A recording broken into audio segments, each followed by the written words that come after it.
Okay, we're live. I'm a little bit late today because I was looking at settings on things, so my apologies for that. I did say 7 o'clock. It's a little bit later than that now. But welcome to my live. This is the live for February, and we're going to go ahead and get started now. I have everything posted and everything, so this is for the people who are watching the video later, just to get started. As always, I do these lives once or twice a month. I do them in Portuguese and English, so if you don't understand Portuguese but you're watching the live, just wait a little bit and I will get back to English. I translate everything side by side to the best of my memory of what I just said.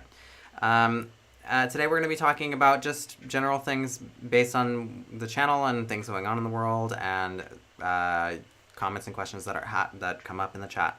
So if you have any comments or questions about Portuguese, linguistics, cultural things that are related to Portugal or even Spain, let me know in the chat and I will get to them. And otherwise, leave them in a comment in the video down below. I have been working on trying to get some lo-fi going in the streams, but I have not managed to route the audio yet successfully in Streamlabs, so I don't think that you can hear any lo-fi in the background, but one of these streams I will get that working so that we can have some music as well, even though that is not working right now, I don't think. But let me know in the chat if it is. Also, hello to everybody who's already in the chat. Hello, olá, Ana Ferreira, Paulo Henrique Scavetti, olá, bem-vindos. Welcome. Yeah, so there's that. Some housekeeping. Let's see. My next video is going to be about Angolan Portuguese. I am working on that. I wanted to get that done this month, but it didn't happen because I had a lot of work. But that will be coming out within the next week or two. I have it all. It just needs to be edited. So that's coming soon. Keep your eyes peeled on the channel for that. And other than that, I'll go ahead and translate that into Portuguese and we'll get started on this little old live here. And I'll close that door. Ok. Olá a todos para o vídeo depois, para quem esteja a ver esta live no vídeo depois, pois faço lives 1 ou 2 vezes por mês. Hoje será a live de fevereiro. Estou um pouco atrapalhado hoje, como se pode ver. Mas enfim, eu faço estas lives 1 ou 2 vezes por mês e sempre faço em inglês e português simultaneamente. Eu traduzo à medida que eu me lembro do que eu acabo de dizer. Então, se não consegues seguir o inglês tão bem, é só esperar um pouco que eu já volto para o português para traduzir tudo.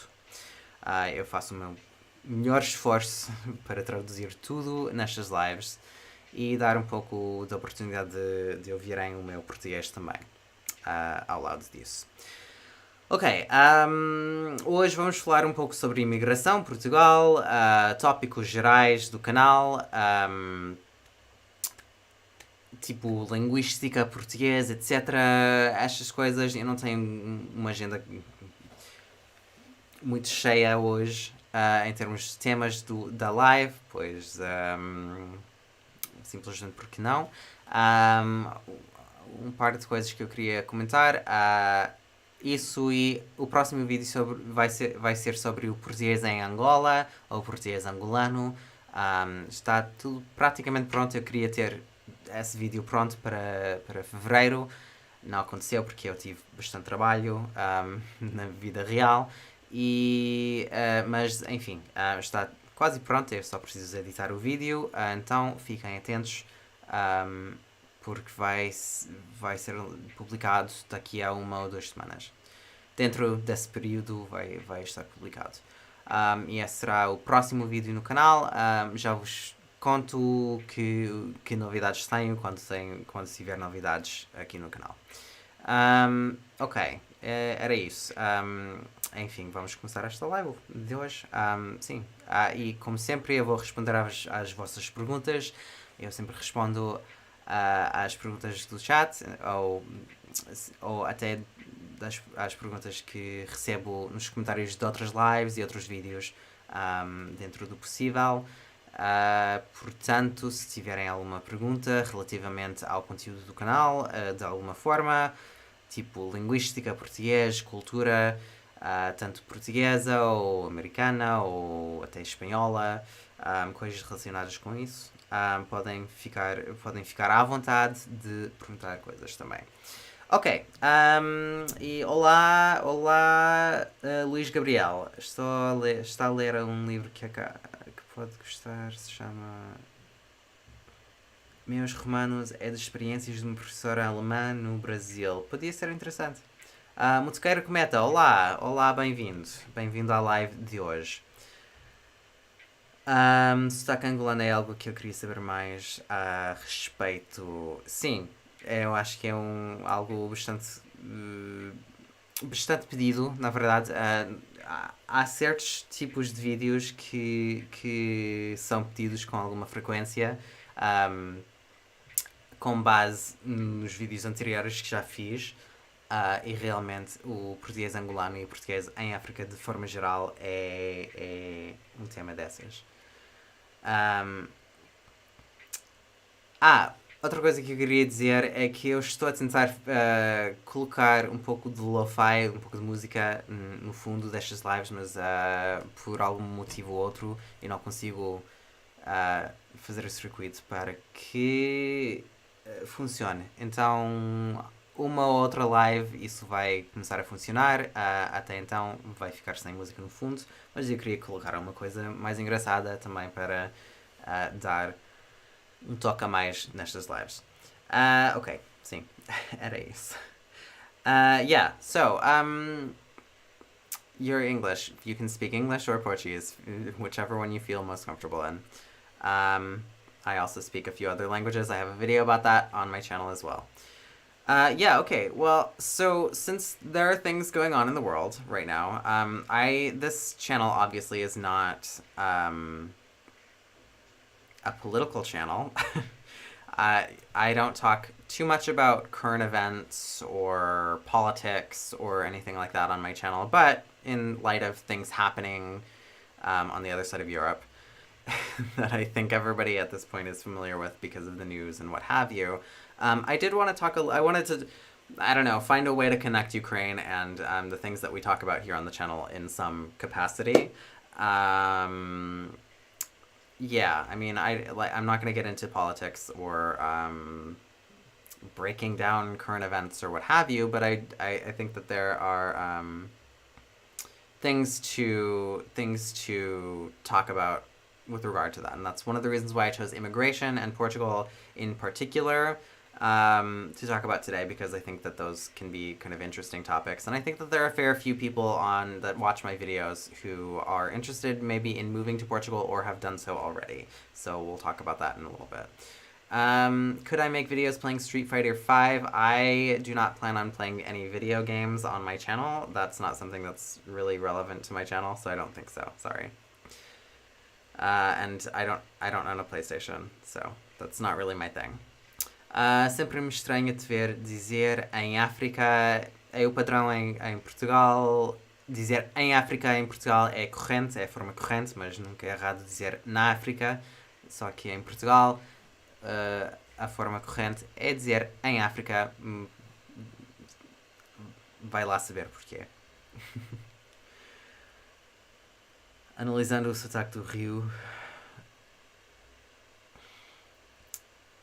Yeah, all these games, it's just not gonna happen. I'm sorry. I don't, maybe one day I might do video games. I don't really play a lot of video games to begin with, but if I were to play video games, I might do it on a Twitch channel or something, but I don't think I'm ever really gonna do that. So yeah, video games definitely not necessarily gonna be something that I'm gonna talk about. Luís Gabriel said that it's always funny for him as a Brazilian to hear the expression em África for in Africa, because in Brazil they say na África, because generally speaking, the continents use the article. So we would say na Ásia or na América or what have you. But in Europe, the standard form that is used pretty much universally is em África for whatever reason. I don't necessarily know why that came to be, but it did, and that's how it is, and so that's how I talk, because my Portuguese is European Portuguese, and I make an effort to make sure that I'm staying true to that. É a personagem do jogo nem fala. Ah, então, pronto. Right. Este canal claramente não é um canal dedicado à política, nem às notícias ou o que se passa no mundo, mas com o que se passa agora, neste exato momento, no outro lado da Europa, eu queria encontrar alguma forma de ligar Ucrânia e Portugal, ou tentar fazer com que fizesse sentido falar a respeito aqui no meu canal, dentro da temática do canal. Então, portanto, eu queria falar um pouco sobre a imigração, Portugal e afins. Eu acho que há bastante gente que vê estes vídeos que quer ou já se mudou para Portugal, e pode ser de interesse também. Então, relativamente à Ucrânia, hoje eu queria falar um pouco sobre isso, mas não vamos entrar na política nem nas notícias dessa forma, mas queria sempre que fosse relevante à linguística ou cultura e assim. Ok, vou só abrir aqui porque eu tinha aberto umas estatísticas sobre a imigração em Portugal que eu achei bastante interessante. And let's talk about that. So I wanted to talk a little bit about something that relates to what's going on. And the interesting thing I think about Ukraine is that Ukraine and Portugal are, in a lot of ways, very similar countries. Como queriam que fosse chamado seus países, pode ser que seja por isso que os continentes ficaram indefinidos. Os continentes ficaram... Não, só a África que ficou indefinido, mas não tem nada a ver com isso, pois não há dono de continente inteiro. Então, realmente não tem muita coisa a ver. Estou por ver, eu teria de procurar o porquê, mas realmente eu não acho que tenha alguma coisa a ver com isso. Boa noite, Graça. Bem-vinda.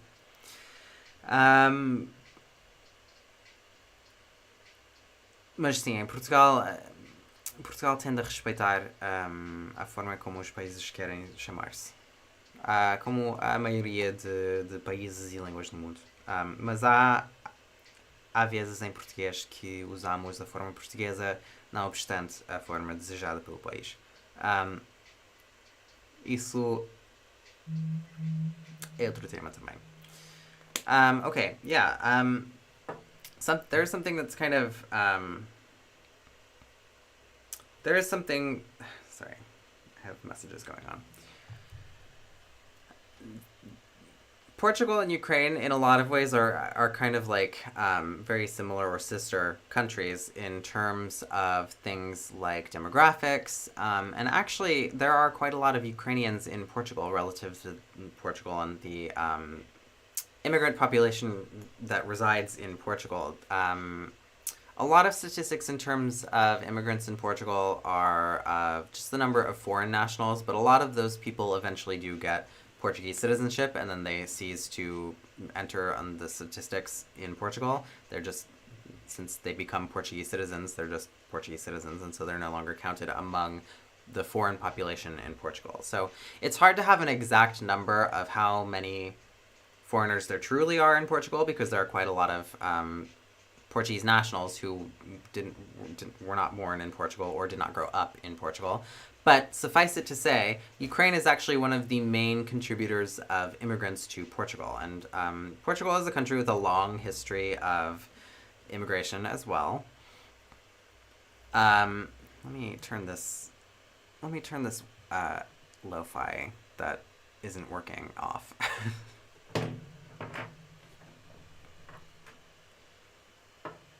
If I undo this, I'm gonna hear things on my computer, but that's okay. Okay. Anyway, back to the point. So Portugal is a country that has a long-standing history of large waves of immigration. Portugal is not the wealthiest country in Western Europe by any means. It's usually one of the poorest countries of Western Europe. Um, uh, and Ukraine is often one of the poorest countries among Eastern European nations and has a large history of having lots of immigrants. The two countries have these things in common. It just so happens that Portugal, being a Western European country with a relatively better political situation and more stability, is often a source of safe haven for Ukrainians, and lots of Ukrainians make their home in Portugal. So Ukrainians make up a graça. Estávamos a falar, o Luís Gabriel tinha-se estranhado sobre o facto dos portugueses dizerem em África em vez de na África, e tinha comentado antes que uma norma em Portugal é de chamar os países de forma como querem, mas isso não tem grande coisa a ver com o uso do artigo com os continentes, ou falta de uso do artigo no caso da África. Enfim, mas a Alemanha, a palavra para Alemanha não tem nada a ver com Deutschland, mas tampouco tem a ver com isso na maioria de línguas. Isso é também assunto para vocês podem comentar a respeito disso no chat. I saw videos of Brazilians who lived in Portugal and had their houses invaded when they jumped the wall. Motoqueiro Cometa, those sort of things are very sensationalist and not really reflective of the day-to-day reality in Portugal. Those sort of things happen everywhere, and the reason why they might be... the reason why you might see them on YouTube, for one, is because of the algorithm, and for another is because due to the fact that they are sensationalized, they will get views, and because they're getting views, YouTube will encourage people who post videos like that to do so more often, and it's kind of a feedback loop. So I don't really put any stock into that. That's not a normal thing that happens, and it's a little bit of common sense to sort of step back and think, like, is this a thing, or is it just something that is being posted on the internet? Because we know that the internet, especially social media and platforms like YouTube, are largely fueled by what is sensationalized and what is scandalous, and it's just not really relevant to the lived reality. So, do those things happen in Portugal? Yes, but they also happen everywhere else. I really don't believe and have never seen any kind of proof to the idea that these things happen more frequently in Portugal than in any other place. And in fact, they tend to happen less frequently in Portugal than they do in other places. Eu vou traduzir isso para português daqui a pouco.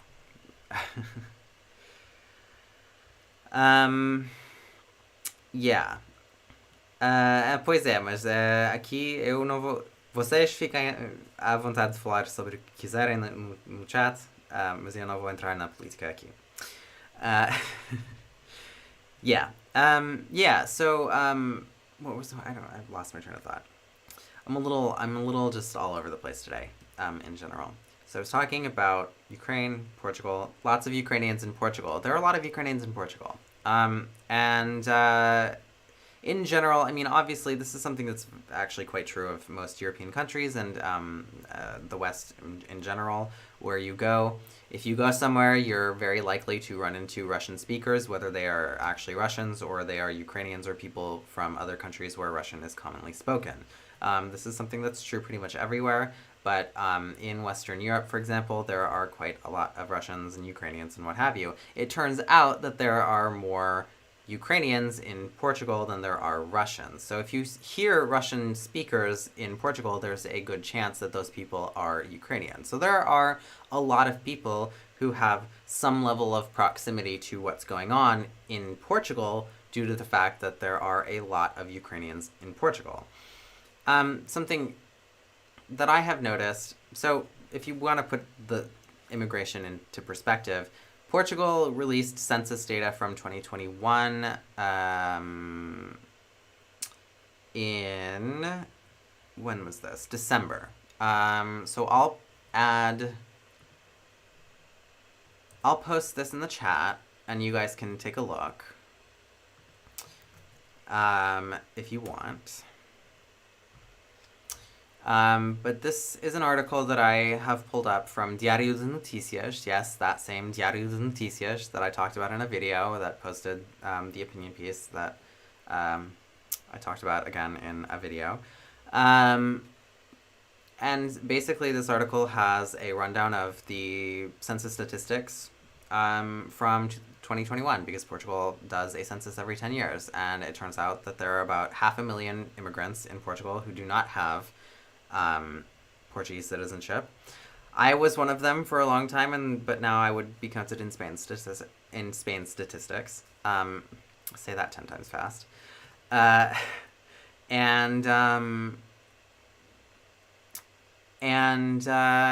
So 500,000 people in the perspective of Portugal is like is a fair chunk of people. It's what was the percentage of the population? It's like 5% of Portugal is immigrants, and it's the highest percentage of the population that it's ever been, which to me is actually kind of exciting. I mean, there are a lot of opportunities in Portugal, and I think Portugal is a great place to live, and I've been somebody who advocates going there and visiting, and if you really enjoy it, you should find a way to move there. There's a great quality of life in Portugal, and so I think that increased immigration with the onset of the boom in Portugal has been sort of a natural thing, and it's, I think, generally speaking, good for the country. It's certainly something that I would recommend to people, because generally when we think of immigrating to other countries, or if we think in the sort of Western expat terms, those two things in statistics would be counted the same for something like a census. But you know, even if we think in terms of expats, what it means is we tend to think of countries like the UK or France or what have you, and those, or even Germany, especially Germany. And a lot of those countries have higher percentages of foreign-born people living in them. But to me, the idea that Portugal has, over the last 10 years, grown in terms of its foreign resident population between both the people without Portuguese nationality and people with Portuguese nationality is generally a net positive. It's a sign that people are discovering the country and they are able to sort of make a life there and make it their own country as well. And I've talked a lot on this channel about how my medium to long-term goal is to move back to Portugal so that I can stay there long enough to get a passport and all of that, and also be part of those statistics. But as it turns out, Ukraine is now number 5 in terms of countries with the most foreign nationals, countries of origin of foreign nationals in Portugal. Da população portuguesa residente em Portugal, quer dizer. Yeah, so this is the way that I wanted to tie in Ukraine and what's going on there, because it does affect it affects everything in some way. And so I'll translate that to Portuguese and we'll continue on. Hoje eu queria falar pouco sobre a Ucrânia, de alguma forma a fazer sentido com o conteúdo aqui no meu canal, eu já disse, em português antes, mas era por isso que eu queria falar pouco sobre a imigração. Eu coloquei um link no chat que tem a informação num artigo do Diário de Notícias do censo de 2021 de Portugal, que tem várias estatísticas da população portuguesa, a população residente em Portugal. Isso tudo porque em certas formas, a Ucrânia e Portugal são países irmãos. Um, Podemos dizer que ambos são países que são mais pobres que o envolvente regional e que têm histórias largas, longas histórias com períodos de emigração massiva. Um, um, e relativamente a isso, também Portugal é um país que acolhe muitos ucranianos. Quando pensamos em pessoas que falam russo em Portugal, na verdade, não são tantos russos quanto são, na verdade, ucranianos. Os ucranianos, de forma geral, tendem a falar russo tão bem quanto o ucraniano. E chega até a ser uma questão política, mas monolíngues em ucraniano são relativamente raros por causa da história de forma geral, por causa da recência da independência do país, da União Soviética, que desintegrou-se, e tudo mais. Então os ucranianos têm alta competência em russo também. As línguas russa e ucraniana são, na verdade, línguas irmãs, são como o espanhol e português. Podemos pensar nas línguas eslavas assim, porque temos várias regiões com línguas eslavas em que temos um contínuo entre as línguas. As línguas eslavas orientais, tipo russo e ucraniano e o belorrusso, fazem parte de um contínuo assim. E por isso o ucraniano e o russo são línguas irmãs. Tudo isso para dizer que quando pensamos ou conhecemos algum falante de russo em Portugal, na verdade há uma chance muito alta que essa pessoa seja, na verdade, ucraniana. Então os países têm alguma ligação entre si dessa forma, mas é verdade que os ucranianos ocupam agora, com estas estatísticas do censo de 2021, o quinto lugar em termos de países de origem de estrangeiros residentes em Portugal. Muitos estrangeiros passam a adquirir a nacionalidade portuguesa e depois, portanto, não configuram nas estatísticas como estrangeiros no país, porque o censo não faz distinção entre um cidadão português com origem estrangeira e um cidadão português que nasceu e cresceu no país. Não há porquê. Então é um pouco difícil saber o número real ou o número exato de pessoas que são de origem estrangeira no país, mas existe um número considerável de ucranianos no país.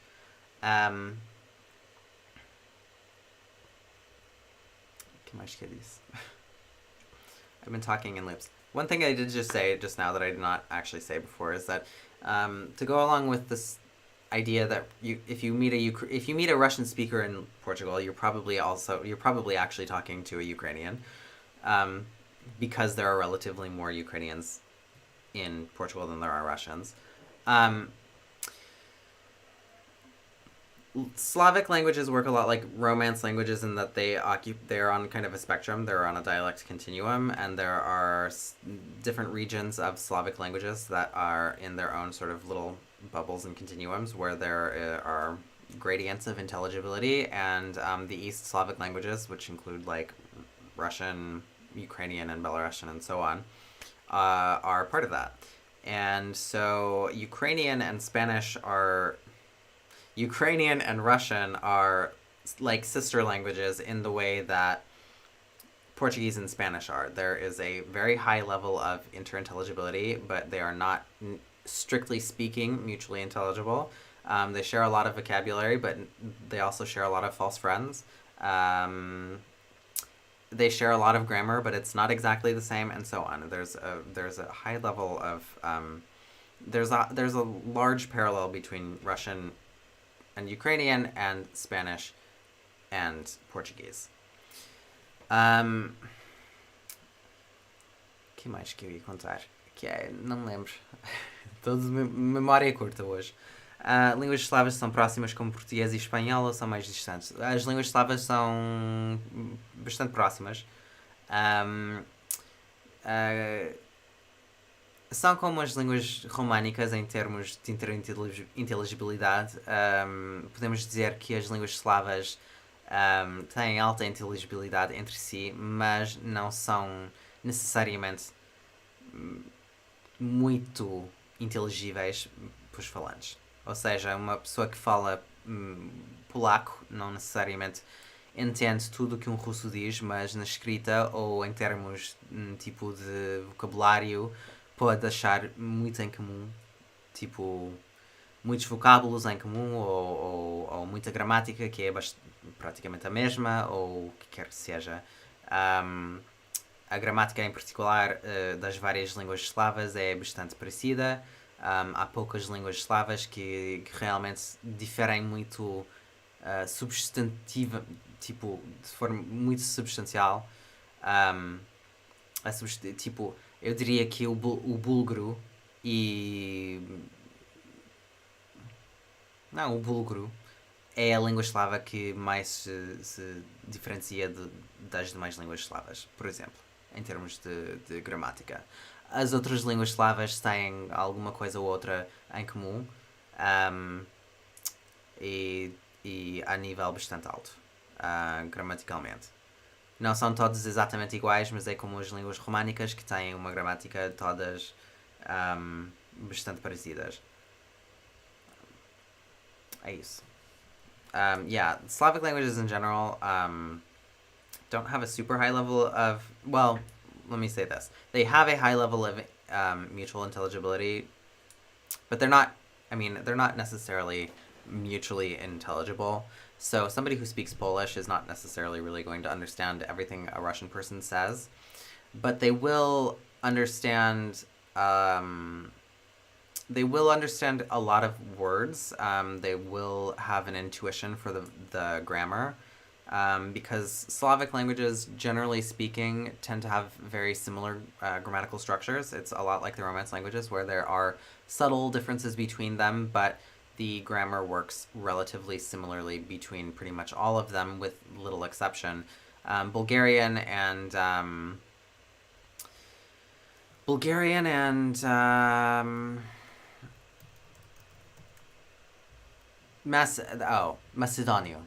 Macedonian. That's the other one. I was trying to think of the other one. Yeah, Bulgarian and Macedonian are kind of the exceptions to this, where they have more significant differences in terms of their grammar. Those are the only ones that I can think of that are really different, like and dramatically so, and yet they are still in the sort of South Slavic continuum. So depending on the regions, speakers of Serbian can still understand, speakers of Bulgarian, for example.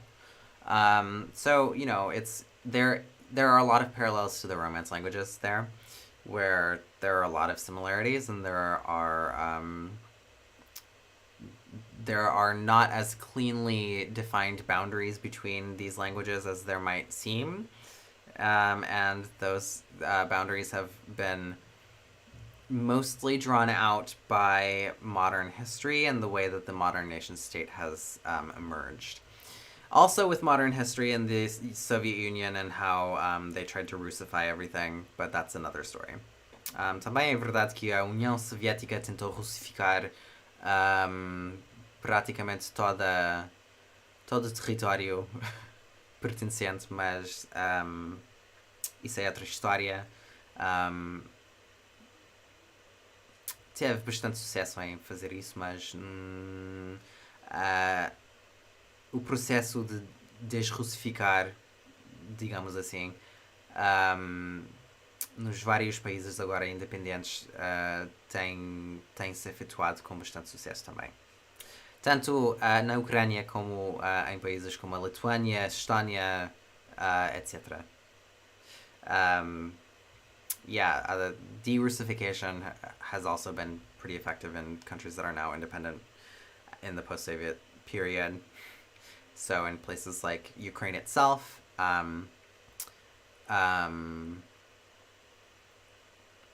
Lithuania, Estonia, and so on. A percentagem de estrangeiros no Brasil é algo inferior a 5%. Na verdade, a percentagem de estrangeiros no Brasil é bastante baixa.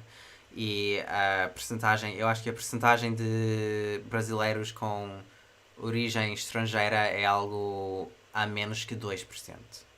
Ou algo assim. É bastante baixo. O Brasil não é mais um país de imigrantes, de imigração. É um país por si só. Yeah, Brazil no longer is really a country of immigration. It has a very low percentage of 0.4. There we go. The percentage of foreign residents in Brazil is apparently 0.4%. And the percentage of Brazilians with a foreign origin is very, very low as well. Brazil, it's been a very long time since Brazil was a destination for immigration and a promising country with a great economy compared to the places that sent Brazil immigrants en masse in the late 1800s and early 1900s.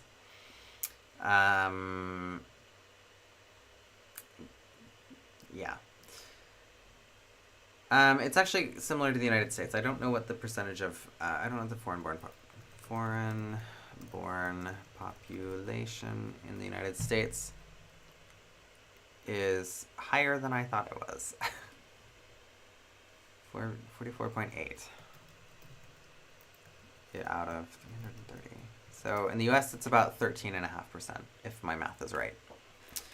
Se não me engano, nos Estados Unidos a população nascida no exterior, nos Estados Unidos, fica em torno de 13%, 13,5%. Ou seja, 45 milhões de pessoas. Que é mais alto do que eu pensava. Mas o Brasil deixou de ser, no fim do...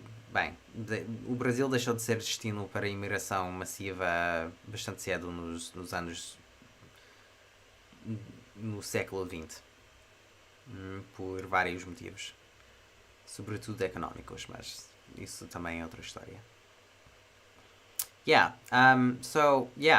Something interesting though about Portugal. I have actually encountered quite a lot of Ukrainians in Lisbon when I lived there, which, for those of you who know, I studied Russian studies and I grew up understanding Russian because of friends and just social environment. I would hear Russian, and because I was young enough, I learned to understand it intuitively.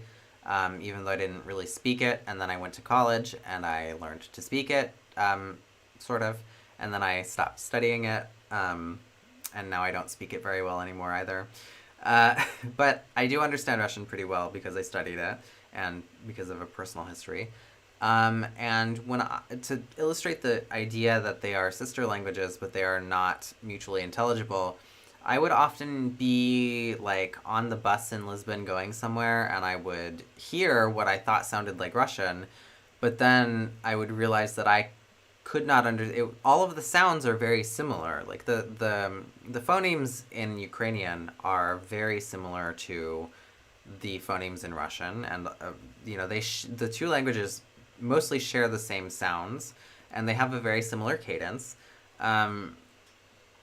But I would hear Ukrainian on the bus in Lisbon by Ukrainian people who live there, because there are plenty of them, and not understand a thing, because although I can understand Russian, I cannot understand Ukrainian. And even when I read it, I have a hard time understanding written Ukrainian as well, which theoretically should be a little bit easier than hearing it, because they are fairly similar. It's a lot like Spanish and Portuguese, where in writing they are more similar than they are necessarily spoken. But even in writing, I don't really understand Ukrainian. Um, for me, it's not any different than other Slavic languages that I openly just don't speak and I have never studied. So I maybe can understand certain words because of the common Slavic origin. Like in Polish, maybe words that they share in common with Russian I might understand, and I might understand the sort of grammatical gist of what's going on, but I don't know what's being said, or I can't understand it. Ukrainian is the same thing, where I really can't pick it up, but I can read Russian without great difficulty. I could stand to refresh my Russian by all means. Um, it's definitely not the language that I speak the best. But yeah, something very interesting where in the United States, I would say that we probably have more Russians than we have Ukrainians, and especially where I come from, we don't really have a lot of Ukrainians. There are some, but generally speaking, they tend to be ethnic Russians, and they don't speak Ukrainian very publicly. Algo que eu posso contar para ilustrar isso dessas línguas serem línguas irmãs, um, do género do espanhol e português, é que eu, residindo em Lisboa, com alguma frequência, eu, por exemplo, passeava de autocarro, e por causa dos tantos ucranianos que há em Lisboa, em Portugal de forma geral, eu ouvia ucraniano que tem uma cadência, tipo uma entonação, que tem sons, fonemas, etc. um, em comum com o russo. As duas línguas têm basicamente a mesma fonética, uh, com, salvo uma ou outra um ou outro fonema. Por exemplo, não sei, não tenho como ilustrar isso. Eu acho que o ucraniano tem alguns sons que o russo não tem, mas é pouco mais que isso. Mas, portanto, enfim. Eu ouvia muitas vezes o ucraniano falado por pessoas a passear ou sei lá. E era uma sensação estranha, pois de tanto que parece com o russo, eu não percebia absolutamente nada, porque realmente são línguas diferentes, não têm essa inteligibilidade entre si, a não ser que já tenhas alguma familiaridade com as línguas.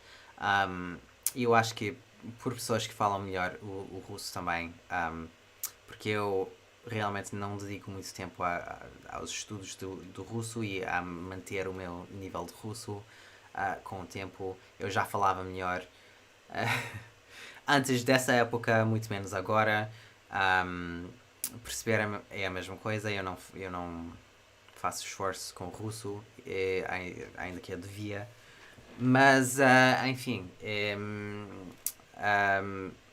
sempre achei engraçado porque realmente parecem muito uma com a outra, mas não são a mesma língua. E em Portugal, os ucranianos falam ucraniano entre si. E eu tive experiência mais com ucraniano em Lisboa do que eu tive na minha cidade natal, onde temos mais russos do que ucranianos, e os ucranianos que temos são, na verdade, étnica da etnia russa. Então, portanto, não se ouve ucraniano na minha cidade natal com tanta frequência como eu ouvia em Lisboa, porque em Lisboa os ucranianos falam ucraniano também.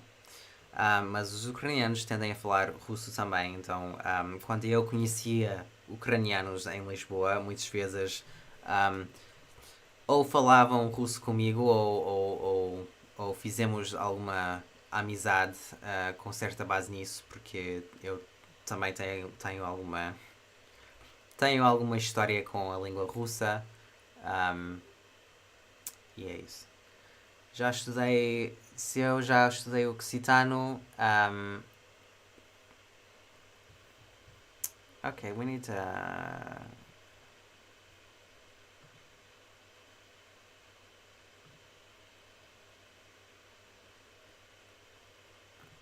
okay, we need to not be like this in the chat. Sorry, a little bit of chat moderation. Um,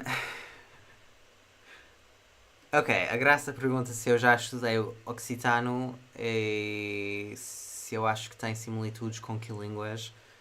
Tem algumas particularidades parecidas com o português, como o lhe, por exemplo.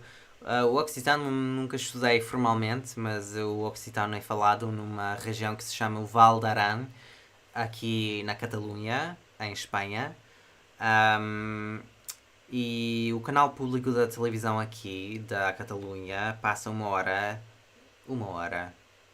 um segmento de notícias em aranês, que é o dialeto do occitano local, do Val d'Aran.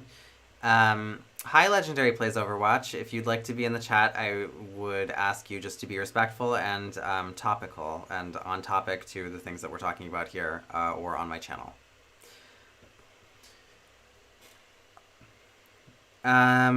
Então, estudar nunca estudei, mas eu percebo bastante bem o occitano, eu não vou dizer muito bem, mas bastante bem porque é bastante parecido com o catalão. O catalão é uma língua irmã com o occitano, tem uma origem em comum, basicamente. Podemos dizer, da mesma forma como o galego e o português têm uma origem em comum, um com o outro. E o occitano moderno e o catalão moderno têm uma origem comum também do mesmo modo. Portanto, hoje em dia, alguém que fala catalão muito facilmente percebe e pode comunicar com pessoas que falam occitano, se bem que as pessoas que falam occitano também falam outras línguas. É raríssimo encontrar uma pessoa que fala occitano já por si, mas também é inexistente uma pessoa que fala occitano e não fala outra língua, infelizmente. Mas a língua mais próxima do occitano é o catalão. Não é o francês, é o catalão. E o catalão e o occitano são muito parecidos, partilham mais gramática, mais vocábulos e etc. E são bastante parecidos. São muito parecidos. Relativamente ao que o occitano tem em comum com o português, pois as grafias com H, em vez de, por exemplo, o Enya, característica do espanhol, e o LH, portanto as grafias com H, são tirados. Essas grafias são tiradas do occitano num período cedo no desenvolvimento do português, porque a história vai que um dos reis gostava dessa forma de escrever, mas na verdade a origem mais provável é que terá origem num convento. Como sabemos, a ortografia portuguesa nunca foi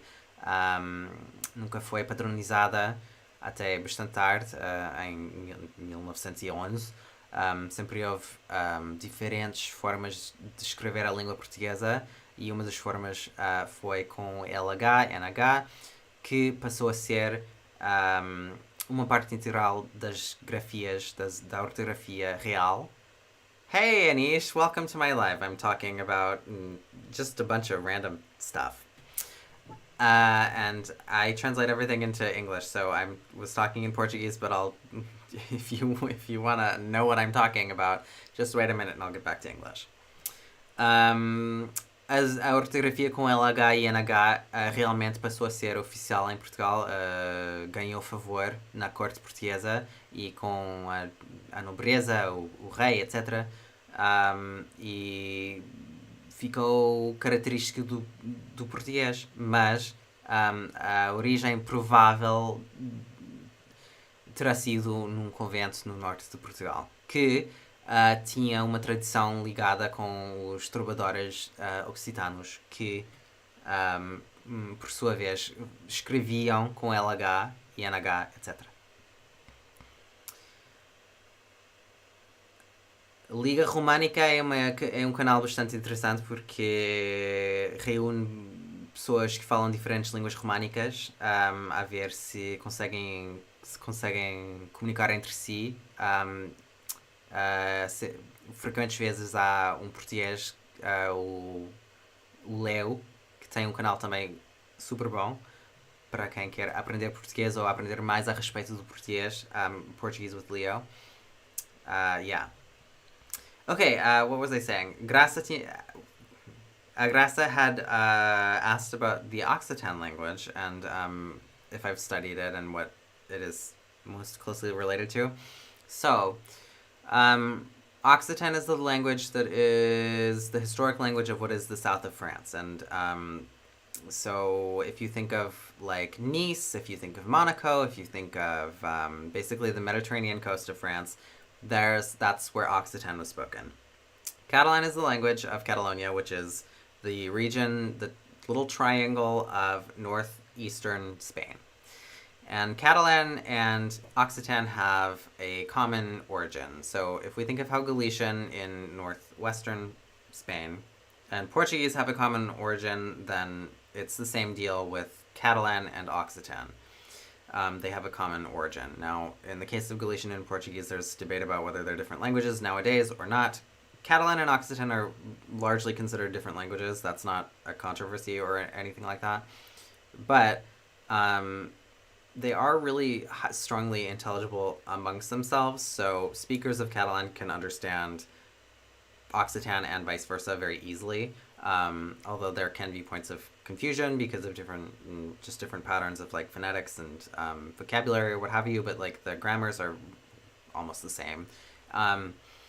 Also, there is a region in Catalonia which is called the Aran Valley, where they speak Occitan, that is the sort of native language there. And it has special legal status. That language is official in Catalonia, and it has protection. The public TV channel has a news... I was going to say an hour, but I don't think it's actually an hour. But they have a news segment in Aranese, which is the local dialect there of Occitan. So that language is still spoken. There are next to no monolingual speakers of Occitan there. I mean, it's very rare to encounter an Occitan speaker who speaks that language just to begin with. But there are really no monolingual speakers of it, and there are very few, if any, speakers who speak more of that language in general than they do French or Spanish. So comparison between the two can be a little bit difficult, but there are still people who speak it, and if you happen to encounter one and you speak Catalan, those two languages are, the two languages that are closest to each other, which is contrary to the popular conception that it is closest to French, which it is not. Also, Portuguese actually took its writing in some respects from Occitan, because in the 1300s, I think it was, I'm not sure if I did a video about this or if I might have done a video that included this information in it, but I don't remember which one, so I'd have to go back and look. But I think it's in one of my videos that I talked about the writing system in Portuguese, because Portuguese is a language that has never really had a standardized writing system. So Spanish has like the N with the tilde on it, which is called an ñ. And Portuguese doesn't have that for one specific region, or for one specific reason, which is that early on in the development of Portuguese as a national language, there was a form of writing common already at the time in Occitan that was adopted by Portugal, by the Portuguese court, nobility, or whatever. The traditional explanation for this is that the king himself preferred to write this way, and he was taken with Occitan poetry, which is known like the troubadours, if you've heard of them. But the reality is that it probably actually had its origin in a convent in the north of Portugal that did also indeed have a large amount of contact with the troubadours who spoke Occitan and did their poetry in Occitan and were writing with LH and NH instead of two L's and the ñ, like they do in Spanish to this day.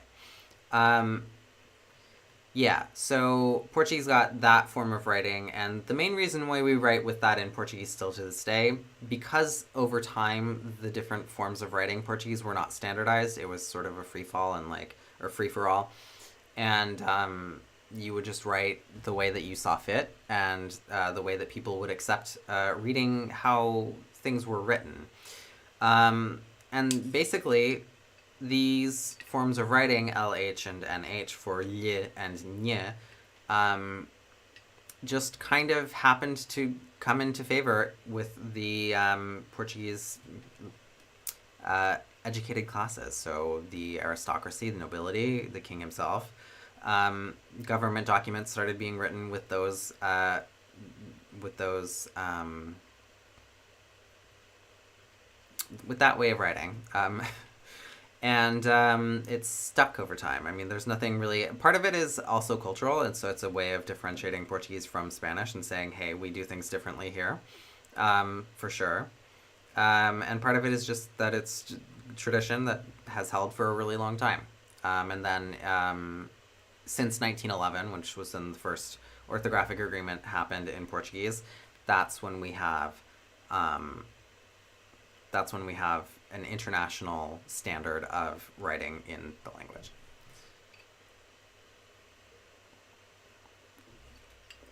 Okay. Hoping not to lose my train of thought, because I've been doing that a lot today. I don't know where I was. I don't even know what I was talking about, but that's okay. Oh, and Graça says that she heard about it for the first time in a video on the channel Liga Romanica, which is Liga Romanica is a channel on YouTube that gets people who speak Romance languages together, different Romance languages together. I think in their videos, each video has at least a speaker from... I think every speaker speaks a different Romance language, and then they all are talking amongst themselves in their languages to see to what extent they can really kind of communicate without the necessity of finding some external language in common in order to facilitate communication. It's a really cool concept, and I think that their videos can be pretty interesting. It's a fun time to watch some of their videos. And they often feature somebody who speaks Portuguese, who is the person behind the channel Portuguese with Leo. So Leo goes on there and talks from the Portuguese language perspective. And his channel is actually really great for people who are learning Portuguese. European Portuguese specifically, because he is Portuguese, he's not Brazilian. And he has a lot of videos about the Portuguese language and things about that you might learn about Portuguese even if you're not learning Portuguese. I didn't include his videos in my 2020 overview of what you need to learn European Portuguese, only because at that time he didn't have that many videos out yet. But since then, he has really dedicated himself to making lots of videos about Portuguese, especially for people who are learning Portuguese. And his channel is one that I frequently recommend people who are learning Portuguese because it's very good quality stuff. So definitely worth watching. Definitely highly worth watching. I definitely recommend his channel among the various channels now that exist that are dedicated to European Portuguese. Yeah. Eu só não incluí o Leo entre as recomendações que eu tinha de canais no YouTube. No meu vídeo em 2020 sobre tudo que é preciso para aprender o português europeu, por causa de ele não ter nessa altura muitos vídeos de forma geral. Não tinha mais que um par de vídeos. Na época em que eu fiz aquela compilação de recursos para aprendizes, quem aprende, aprendizes, etc. De português europeu em particular, porque o Leo foca-se realmente no português europeu, pois é português, não é brasileiro, e não faria sentido que ele tentasse ensinar alguma coisa do português brasileiro, mas o canal dele também tem muito conteúdo a respeito da língua portuguesa de forma mais geral, mesmo para quem não esteja a aprender o português, para quem já sabe falar português. Ele tem muito conteúdo bastante interessante e eu recomendo vivamente o canal dele. Eu sempre recomendo esse canal há quem esteja a aprender o português europeu sem margem de dúvida. Um, recomendo o canal dele com muita frequência. O corpo fixo desse canal é um português, um espanhol, um italiano e um francês. Depois costuma ainda ter um entrevistado. Exatamente, é isso. E o entrevistado não costuma ser dessas nacionalidades tampouco, se não me engano. Mas eu, em termos de YouTube, não vejo. Admito que não vejo tanto YouTube como de antes, mas sim, alguma coisa ou outra já vi da Liga Românica. Yeah, Graça points out that the fixed panel of that channel is a Portuguese person, which I believe is Leo, a Spanish person, an Italian, and a French person. They usually have somebody they're interviewing, a guest. I started watching one of their videos, but it was too brain consuming. I find it very interesting when you're watching something. If you already speak one Romance language, or if you speak multiple, especially if you speak multiple, it's very easy to understand other ones. So I can sit down and listen to something in Italian, and if I pay attention, I don't have a problem with understanding it. But it is really exhausting. So I go through phases with things like cooking videos, and I have done things where, like, if I want to learn how to make some like an Italian recipe, if I want to learn how to make Italian food, what I want to do is I want to hear how an Italian chef is making Italian food. And so I have gone through phases where I would watch like Italian cooking videos and watch them in Italian and understand them just fine. Like I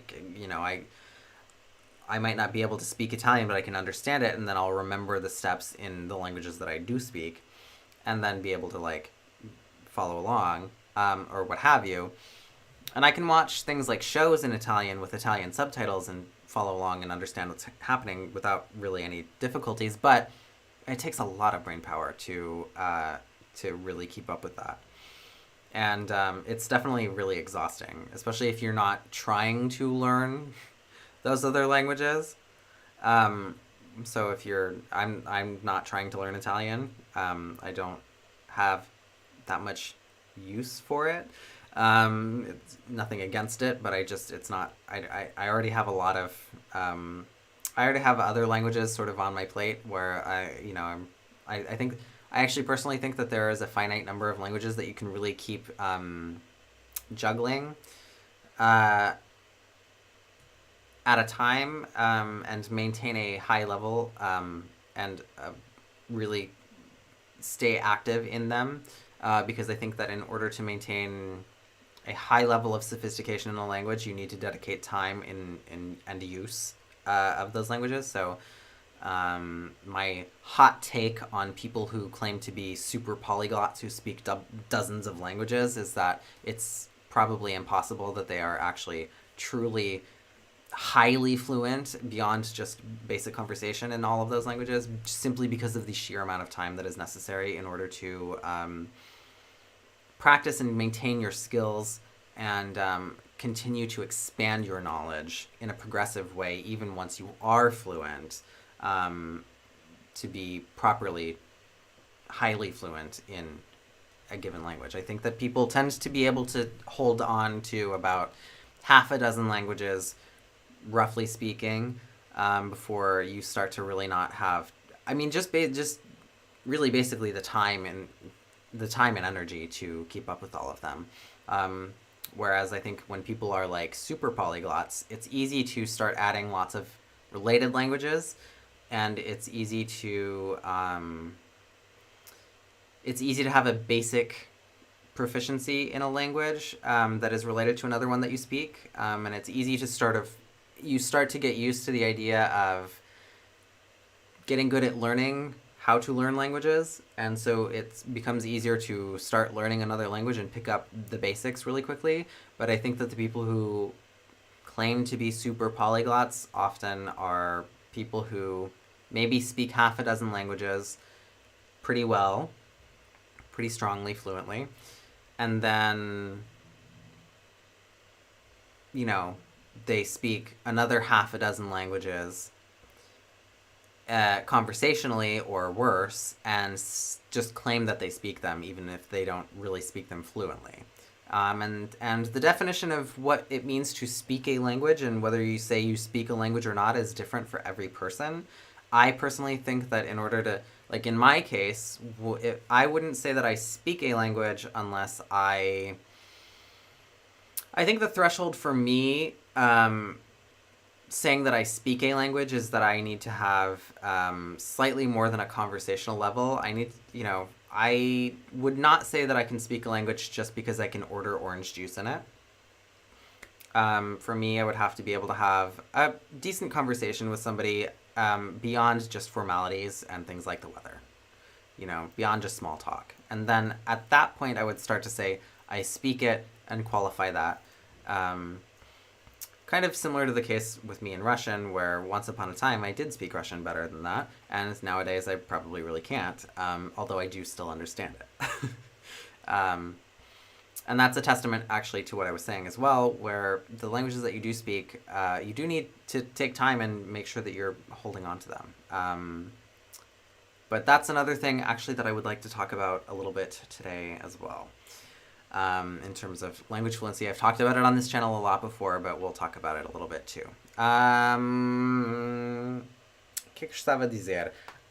O comentário do Paulo Henrique Scavete. Então, ele tinha começado a ver desses vídeos, mas era bastante complexo por causa da situação linguística. Realmente é complexo. Quando já se fala uma língua românica, ou melhor, mais que uma língua românica, torna-se muito mais fácil falar outra língua românica. E a verdade é que essas línguas tornam-se muito mais interinteligíveis,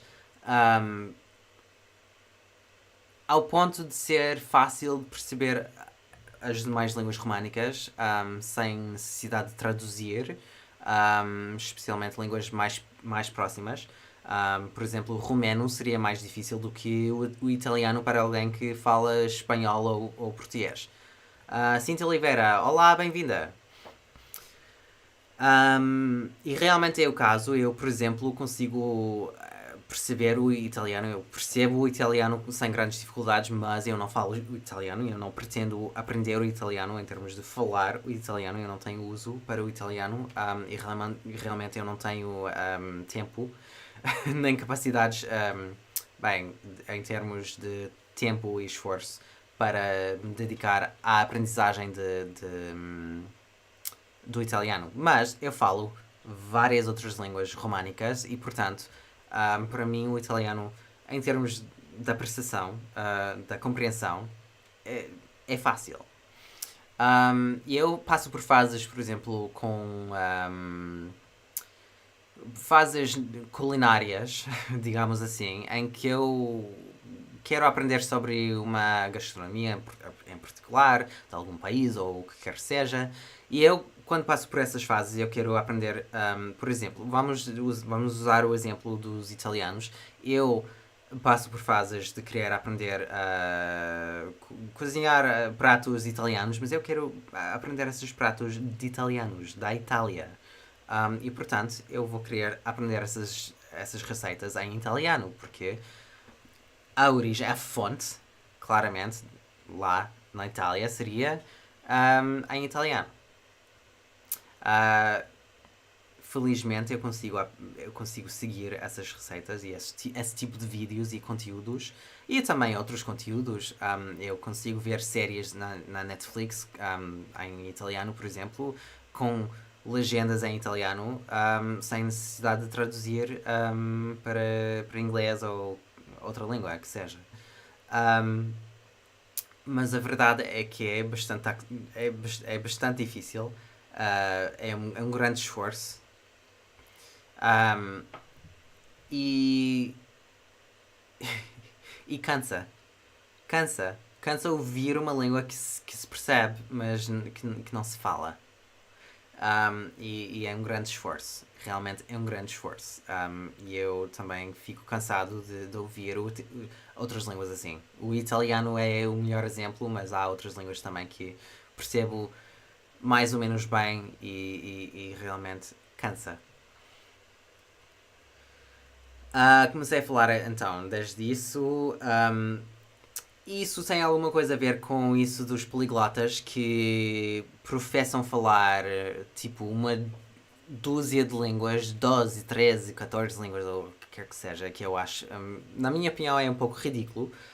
Mas eu vou-vos dizer que a base disso é que eu, enquanto linguista também, e todo o meu conhecimento linguístico, a ciência da língua, é que eu tendo a achar que as pessoas têm um limite de meia dúzia de línguas que conseguem falar de forma sofisticada e fluente, realmente fluente, um, na vida geral. Ou seja, só temos tanto tempo para dar ao esforço de falar uma língua e falar bem uma língua, além da língua nativa ou língua dominante na nossa vida. Achar receitas autênticas. Sim, é exatamente isso, André. Eu faço isso segundo a região, ou a língua, ou como seja, mas uh, até certas línguas tipo asiáticas que eu não falo, mas que tipo há canais no YouTube e que colocam legendas em inglês. Até faço isso. Enfim, então, só temos tanto esforço que podemos dar mentalmente e literalmente em termos de tempo ao uso real e à aplicação dessas línguas que falamos. Ou seja, chegamos a certo ponto com a língua materna e a língua secundária. Tipo, por exemplo, geralmente falando, as pessoas têm duas línguas. As pessoas poliglotas têm duas línguas que mais usam no dia a dia. Um, um, Além disso, podemos falar de forma fluente outras línguas. E geralmente podemos falar. Um,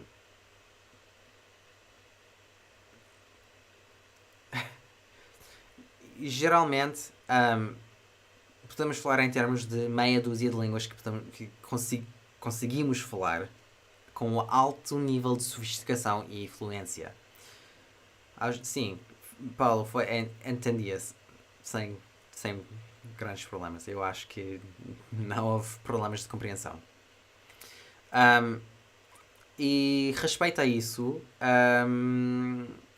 com cada língua torna-se um pouco mais difícil manter a mesma dedicação ou o mesmo esforço para, a, para a prática da língua. Ou seja, temos uma língua nativa ou dominante, temos outra língua que chegamos a falar quase da mesma forma e vai-se diminuindo o tempo e o esforço que conseguimos aplicar às demais línguas. Isso é natural, é uma consequência natural das nossas capacidades fisiológicas e da realidade do tempo. Só temos tantas horas no dia, só temos tantos contactos sociais, só temos, por exemplo, tantas tarefas num dia, por exemplo, sei lá, só temos tempo e espaço para tanto contexto social em que podemos realmente usar as línguas. E, portanto, a nossa capacidade de falar línguas de forma fluente, realmente, genuinamente fluente, é um pouco mais limitado do que os poliglotas fazem parecer. Há pessoas no mundo que se professam poliglotas e tudo bem, eu acho que cada um define por si o que é falar uma língua. Isso é legítimo e válido, mas eu prefiro ser um pouco mais realista. A minha definição de pessoal, como eu digo, falar uma língua é considerar que eu falo uma língua quando consigo ter uma conversa além da conversa fiada do dia a dia. Tipo, além de dizer como estás? Como está o tempo? Queria um sumo de laranja, por favor. Passado esse ponto, e com certo nível mais de sofisticação, com certo nível de expressividade mais sofisticada, mais eloquente, etc., já digo que eu falo uma língua. Porque eu acho que isso já estabelece um pouco mais de fluência e não só conversabilidade na língua. Outras pessoas só consideram que é preciso chegar a um nível de conversar, assim, de conversa fiada, para dizer que falam uma língua. Portanto, a grande maioria, a esmagadora maioria de pessoas que se professam poliglotas falam, por exemplo, meia dúzia de línguas de forma genuinamente fluente e outra meia dúzia de línguas de forma menos fluente. Tipo, só a conversa básica, mas consideram que falam assim e com pouco esforço ou pouco tempo aplicado à língua, podiam chegar a falar essas línguas de forma mais fluente. Eu não sou ninguém para deslegitimar isso, mas também não considero que isso seja realmente falar uma língua. Mas para quem depende desses cliques também na internet, quem sou eu para negar isso? Acho que aqueles poliglotas que falam mais de 6 línguas, acho que ou é trabalho deles ou são mesmo fanáticos por línguas. Eu acho que também os fanáticos por línguas, mesmo eles não são tão, tipo... Eu acho que não são tão fluentes em tantas línguas assim, porque, como disse, cada um de nós temos tanta capacidade por línguas e por tempo a dedicar às línguas. É perfeitamente possível de poder ter uma conversa em dúzias de línguas sem que isso implique fluência em todas as línguas envolvidas. Isso é a realidade.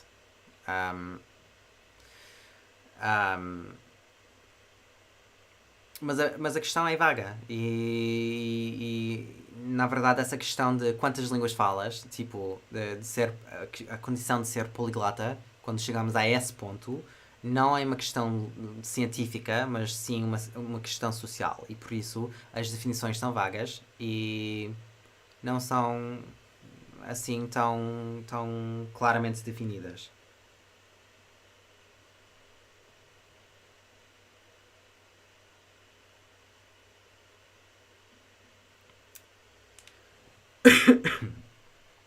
Desculpa. Eu falo fluentemente português, quase fluente em inglês e espanhol, a aprender coreano, japonês e às vezes chinês. Já é um bom bocado de línguas, força com isso, com os estudos. A meu ver, o termo falar uma língua chega a ser não muito útil, de tão vago que é esse uso. Eu tendo a concordar, André, porque eu acho que falar, tanto porque há diferentes habilidades de falar, quanto por causa do que eu acabo de dizer, também acho. Conheço o Paulo do canal Lang Focus, parece conhece, mas conhecer uma língua é diferente do que saber uma língua. O Paulo de Lang Focus, ele não fala todas essas línguas, mas ele sabe ele sabe pesquisar informação acerca dessas línguas, vamos dizer assim. Ele sabe achar a informação a respeito dessas línguas que é relevante ao conteúdo do seu canal. Eu tenho certos motivos por não gostar em demasia dele e do seu canal, mas não vou entrar nisso aqui.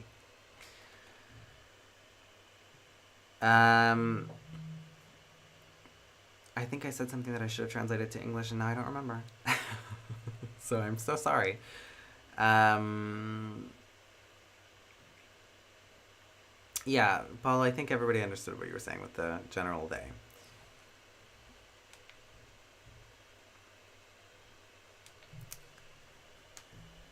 Yeah, I think that speaking, this is something that I was saying. I think that speaking a language, is, there are a lot of different abilities that go into speaking a language. And so the question of speaking a language, saying that you speak a language is very vague. And it's really not that useful because everybody defines it for themselves. And so really, I think that, like, we have a limited capacity, and I talked about this before, but we have a little, we have a limited capacity for how much time and energy we can dedicate to learning other languages. And so this is why we kind of end up at the level of like a half dozen languages that we can really genuinely get fluent in and maintain that fluency over time, because maintaining that fluency over time is a complicated task. Excuse me. Oh, I'm remembering the things that I wanted to talk about. Talking about fluency, and we'll definitely talk about this, even though I think I've talked about it in other lives. But I think it's interesting enough for the channel, and I think well received here. But anyway, what I was going to say about that I didn't say directly in English. Sorry, I have like an eyelash on my face, and I don't know where it is. Okay. Anyway, is that, it's not illegitimate that somebody says that they speak a language when really they Graça, podes dar qualquer dia que quiseres. It's not illegitimate for somebody who is a polyglot to say that they are a polyglot and say that they speak a language, even if they only are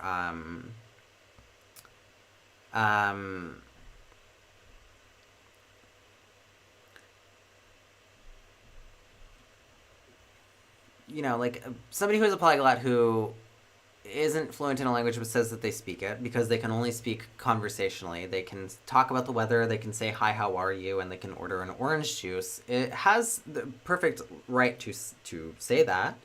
And I'm not here, who am I to say that they can't speak that language? Because when we think about what it means, when we think about what it means to speak a language, especially when we're getting to the level of being a polyglot, it's basically not a scientific question, and really more of a social question, because the definition of speaking a language is so complex, and there are different abilities that go into speaking a language, fluently or otherwise, and so when you say you speak a language, there's not a strict scientific way of measuring that. And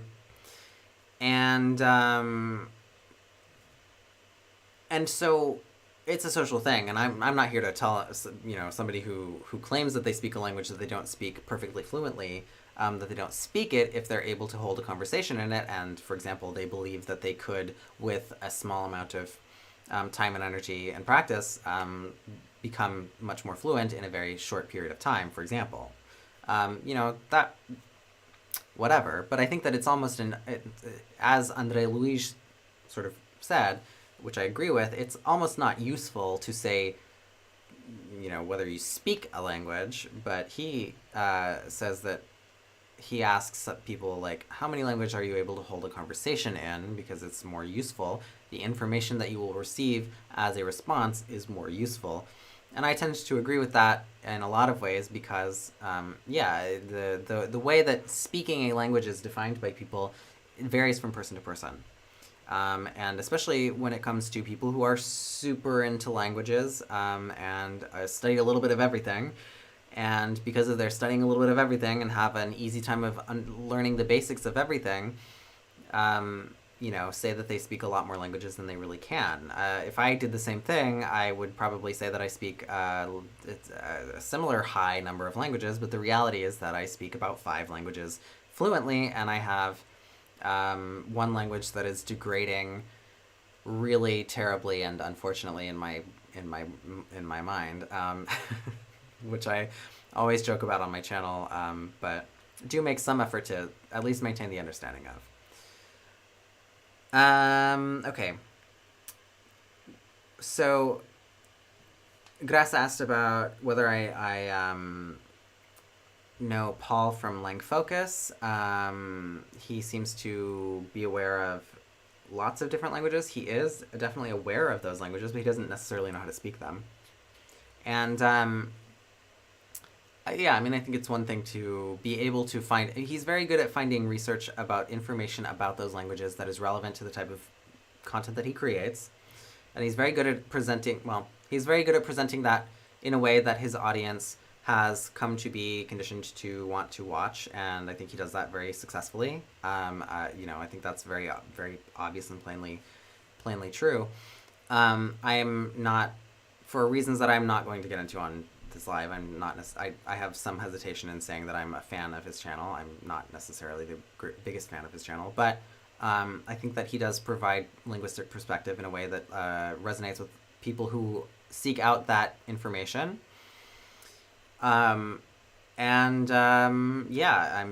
He knows how to find that information and present it in a way that has become systematized for him on his channel and has led him to great success. So that's something that's has the value that it has. Não fala, sim, exatamente, ele estuda por vídeo, acha alguém fluente em uma língua, que se fala sem pensar muito nas palavras, escreve, lê e compreende essas línguas e tem todos estes fatores no nível de, tipo, C1, digamos assim.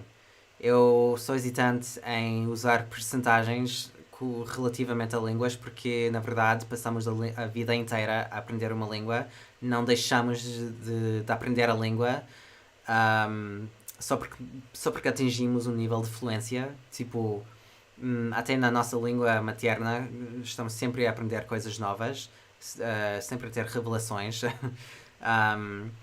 E especialmente com as línguas secundárias estamos sempre a aprender coisas novas, mesmo chegando a nível de C2, por exemplo, estamos sempre a aprender coisas novas e novas formas de nos expressar e tal. Então, para mim, percentagens não são exatamente a melhor métrica para usar relativamente à fluência, mas é uma forma de se expressar, sem dúvida. Eu gosto dos níveis do tipo A, B, C. Eu, por exemplo, eu tenho o C2 em português. Eu diria algo... Eu tenho o C1 ou C2 em espanhol e catalão. Francês. Tinha um C1 em russo, mas hoje em dia seria algo bastante inferior a isso. Enfim. Podia-se dar uma... referente a mim. Como disse, eu não vou entrar nisso. Eu acho que ele faz vídeos de interesse para a comunidade interessada em linguística aqui no YouTube. Tem habilidade em encontrar a informação sobre as línguas, a informação linguística, e apresenta de forma que corresponda ao interesse de quem já é habituado ao conteúdo dele, e tem o valor que tem, que claramente já teve bastante sucesso aqui no YouTube, e eu negar isso não vou. Agora, por outros motivos, eu não sou o maior fã dele, mas isso é outra história, que, como disse, não é relevante para aqui. Tad at fault at dabbling on a bunch of languages as well. I can't judge much. I mean, I think it's, especially for people who are interested in languages, you don't have to intend to... It isn't necessary to intend to study or a language. Let me back up so that I can gather my thoughts. my speech. It isn't necessary to intend to speak a language fluently or learn a language to even be conversational in it in order to enjoy studying it for whatever thing you're trying to get out of some aspect of that language, if that makes sense. There's a lot of knowledge, linguistic knowledge, that you can get from learning a language without necessarily wanting to be fluent in it, if that makes sense. So you can learn a language just to learn about a language. And that's, especially for people who are interested in linguistics and interested in languages, that's very normal. And that is, frankly, it's a very positive thing, and it helps keep your brain very active and really thinking about language in a systematic and scientific way. And I mean, I think that most people who are interested in languages do that. So I know that that's kind of a jokey comment, but that's a very real thing, especially for people who are interested in linguistics and languages and so on. I mean, I think it's a little bit more unusual to be interested in languages and how they work and not have the interest in a wide variety of languages and learning about them and learning bits of them as a result.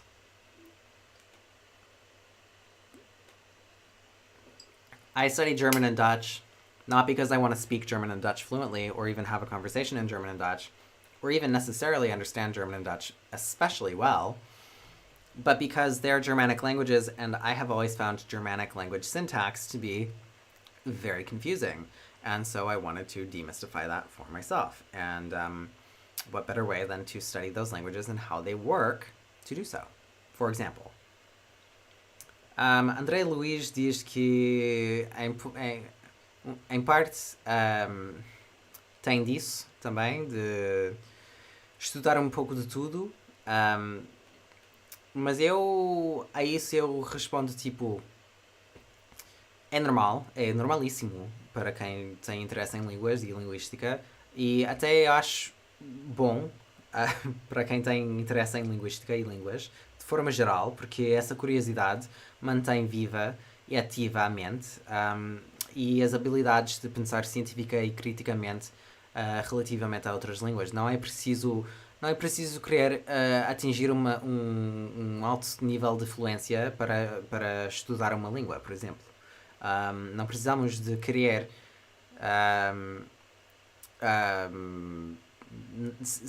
também nem sequer poder pedir um sumo de laranja numa língua para gostar de estudar uma língua. As duas coisas não são excludentes.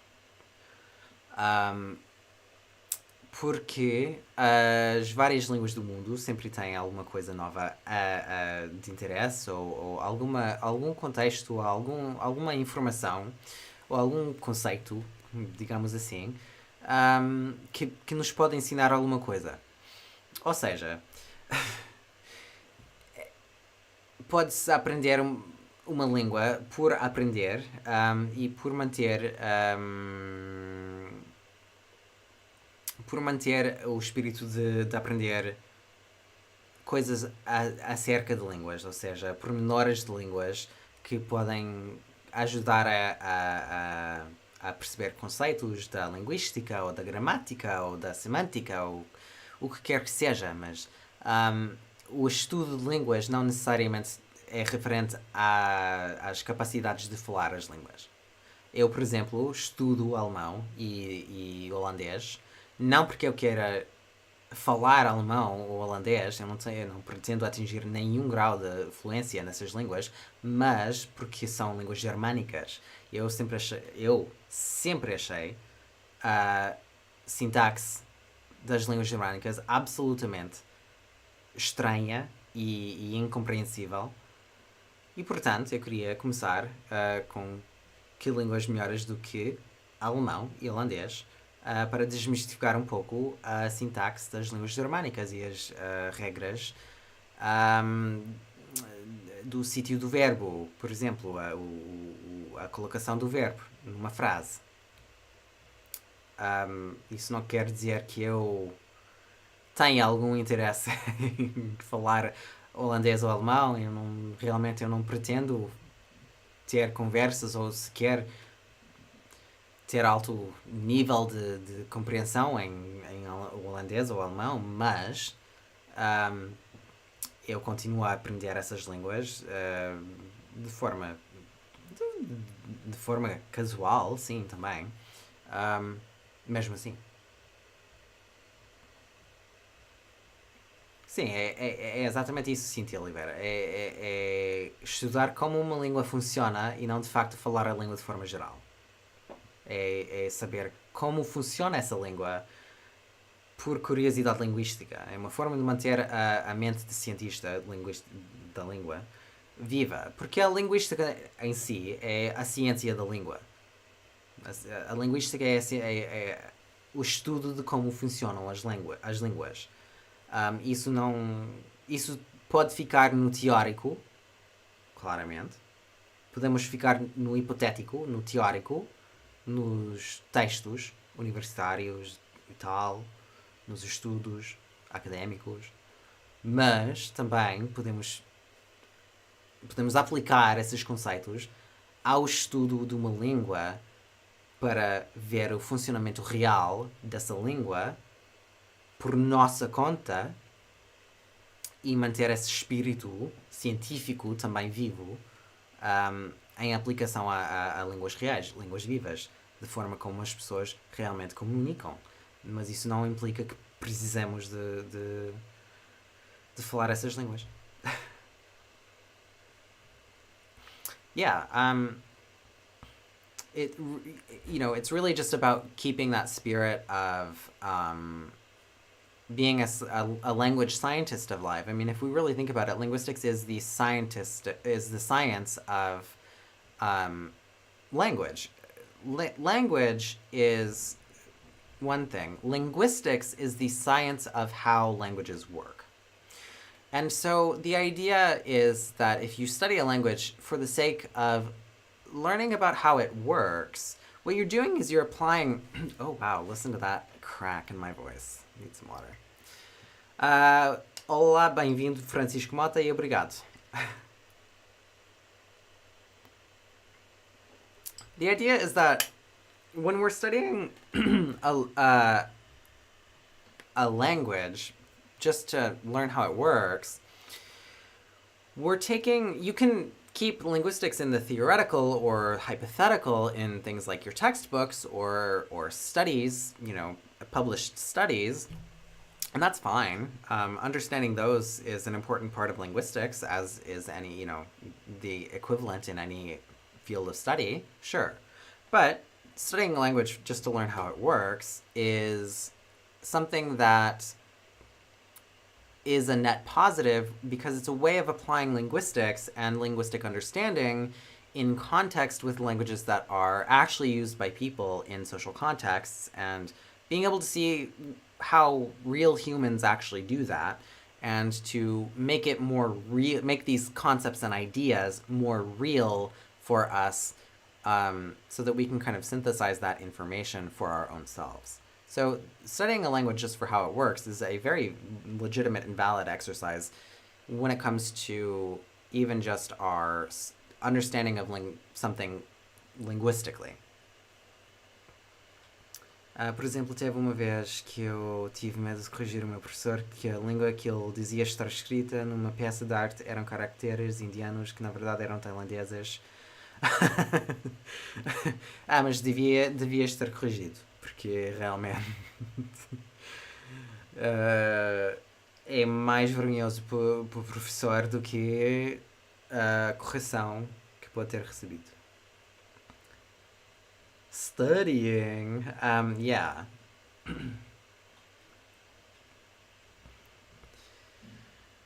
Yeah, studying isn't... Learning a language to be just completely fluent is really not the end-all be-all, and it ties into what I said before about how, we only have a limited capacity for we only have a limited capacity for the number of languages that we can really learn to speak completely fluently as it is to begin with. And so with that knowledge in mind, if we think about people who are interested in languages and linguistics in general, the idea of studying language to understand how it works, but not necessarily speak it, makes a lot more sense. Isso também tem a ver com o que eu disse antes sobre a nossa capacidade limitada de aprender línguas à fluência, pois se tivermos em conta que temos uma capacidade mais limitada para atingir um nível de fluência bastante alta, ou um nível de fluência apreciável em línguas, há meia dúzia de línguas, realmente. O estudo de línguas para perceber o funcionamento em vez de um desejo de fluência faz mais sentido. E esse lado da linguística faz mais sentido. Faz bastante mais sentido. Porque os ucranianos em geral têm tanta facilidade em aprender o português ao ponto de muitas vezes não se notar o sotaque de língua materna. Isso é uma pergunta interessante porque eu tendo a achar, de forma anedótica, mas eu digo que ainda que tenham um sotaque ou uma pronúncia bastante natural, os ucranianos e russos também tendem a ter certos pormenores, certa coisinha na pronúncia que se nota assim. Mas isso tem muito a ver com o vídeo que eu fiz sobre o porquê que o português soa como o russo, que foi um vídeo que eu fiz há muito tempo, que muitos aqui muito provavelmente encontraram o canal através desse vídeo. Mas a situação é a mesma relativamente à pronúncia. Os fonemas, como disse antes, os fonemas do ucraniano são praticamente os mesmos do russo, mais ou menos algum. Isso também se aplica à entonação, isso também se aplica a outros pormenores da pronúncia ucraniana. A prosódia, por exemplo, do ucraniano é parecido com o russo. E isso, a prosódia dessas línguas é parecida com o português. A nível da pronúncia, não há muita distância nos termos dos fonemas existentes nessas línguas e no português.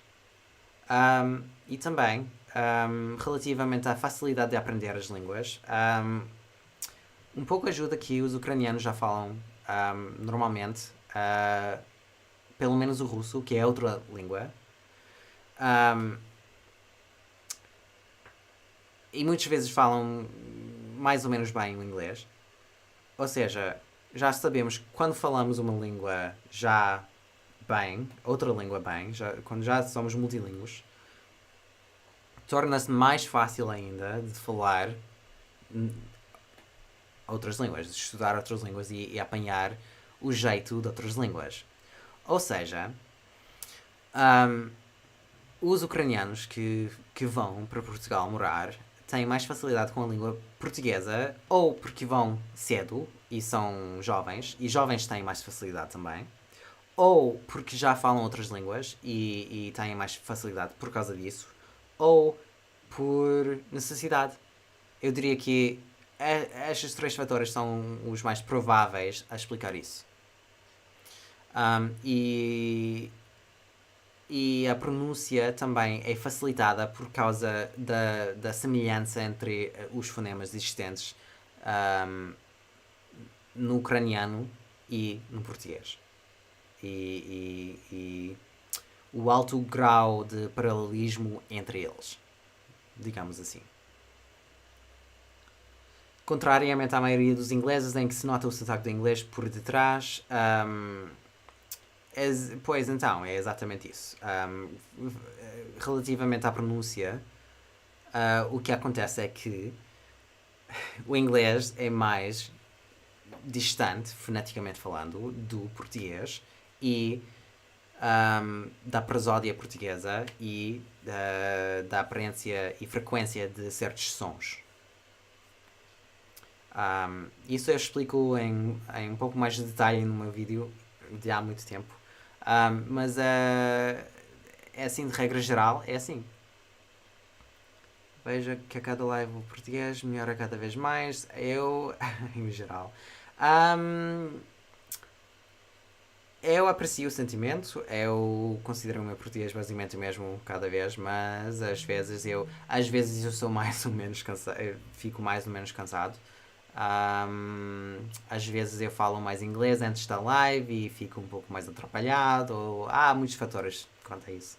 Mas eu falo português no dia a dia, no meu dia a dia aqui. Eu não falo muito inglês, na verdade, vou-vos contar uma coisa: que eu não falo inglês, falo português em voz alta todos os dias aqui. Mas eu sou capaz de não falar inglês em voz alta aqui em Barcelona por semanas. Porque eu não tenho amigos. Não tenho amigos anglófonos aqui. Então, o que acontece é que eu trabalho em inglês. Vejo vídeos em inglês todos os dias. Não é que eu não uso inglês, mas eu uso mais o português no dia a dia dessa forma produtiva do que inglês. Por estranho que pareça, é assim.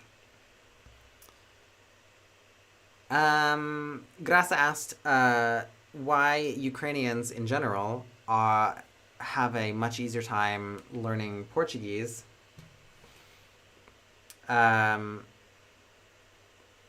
than other people. Why it seems like they have such an easy time and they speak Portuguese without an accent, especially when they go to Portugal. And I actually did a video about why Portuguese sounds like Russian, where I explain a little bit about this. Ukrainian and Russian, like I said earlier, are sister languages, and they share mostly all of the same phonemes. And they share a lot of similarities in their cadence and intonation and things like that. So a lot of the factors are the same from that video and what have you.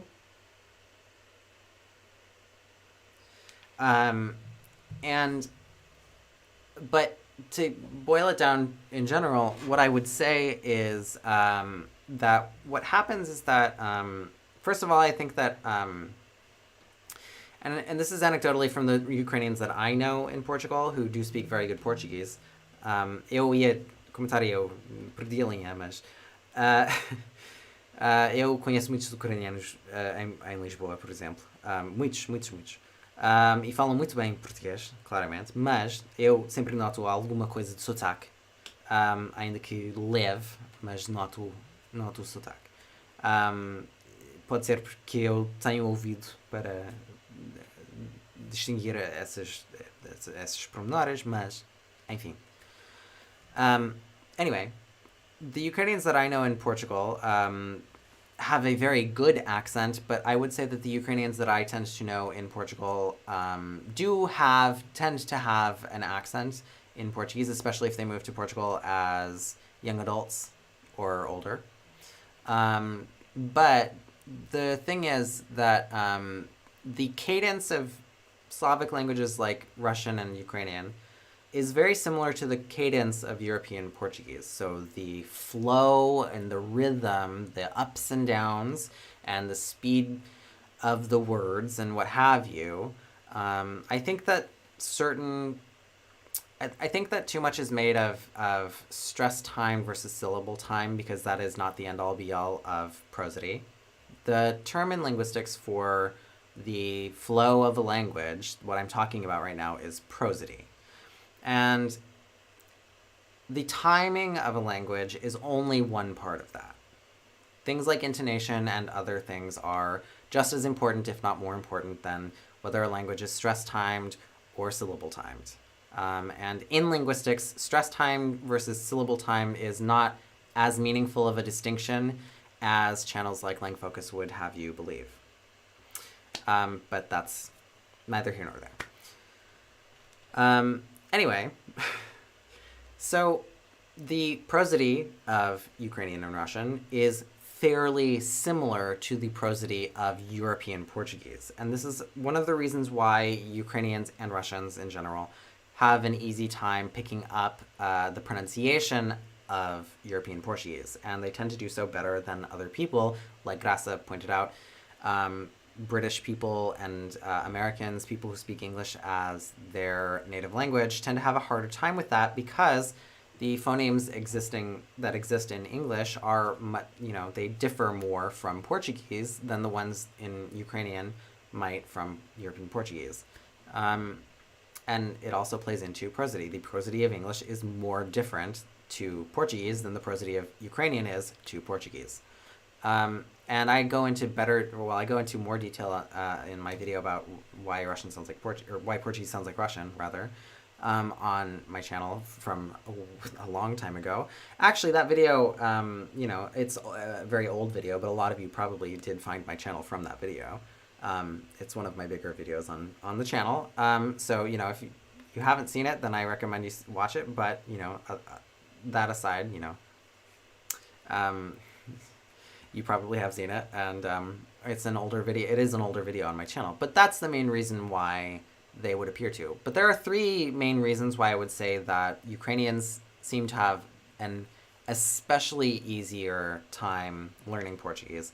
The main reason would be that either they have come to Portugal when they were really young, and as we know, learning languages when you're young is easier.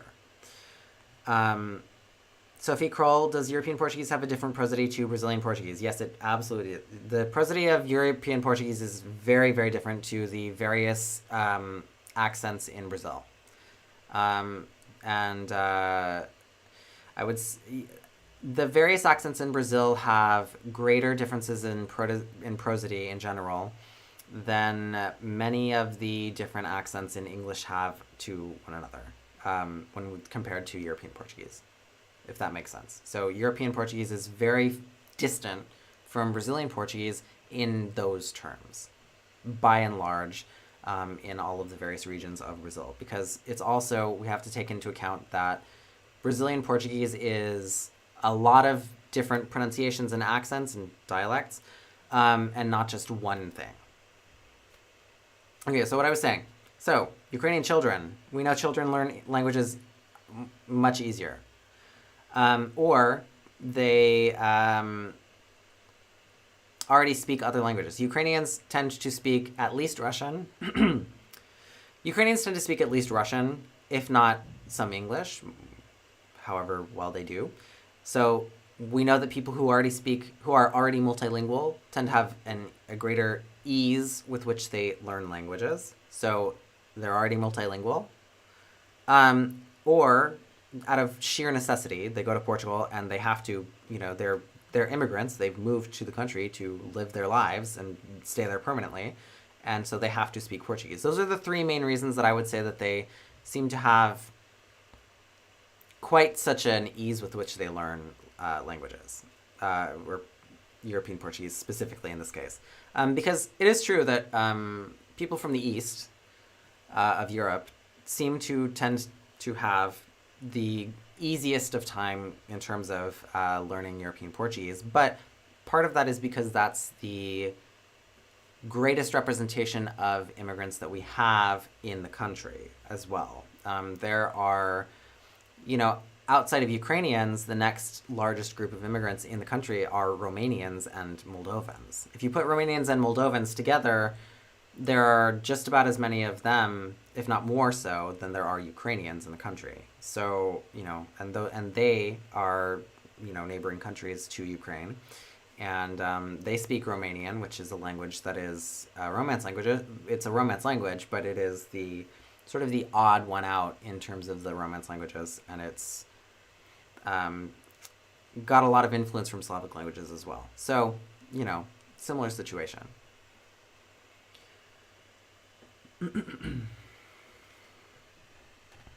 Okay, let me take a drink and I'll catch up with the chat. Actually, on this topic of multilingualism, I'd be very interested in seeing how kids who grow up multilingual deal with languages in adulthood, Cambodian boy who got famous a while ago that had to help the family sell stuff to tourists through the exposure, spoke tidbits of many languages. The Russian whose mom introduced her to 8 languages from a young age and got famous because of an interview on a talk show. Okay, let's talk about that a little bit because I wanted to talk a little bit about language retention. Earlier, I was going to get into language retention, and one of the reasons why we don't really see people who exceed a half a dozen language, give or take. I'm all over the place with speaking well today. One of the reasons why we don't see more than half a dozen languages in general with people in terms of speaking them fluently is because of the effort that is required for language retention. In order to maintain or retain a high level of fluency in a language, we have to apply our skills in that language, and there are 4 main skills. We have, in language, input and output skills. The input skills are basically our understanding or comprehension. So we have ability to listen and ability to read. And then we have our output skills, which are our ability to produce language, which is speaking or writing. And the literacy skills, so reading and writing, are separate from speech, which is speaking and understanding. And every human learns language through all 4 of those, well, ideally all 4. All humans learn at least the 2 verbal language skills, and then most humans in the modern era learn the nonverbal language skills as well, the literacy skills. And we process all 4 of those skills at different rates in different parts of our brain.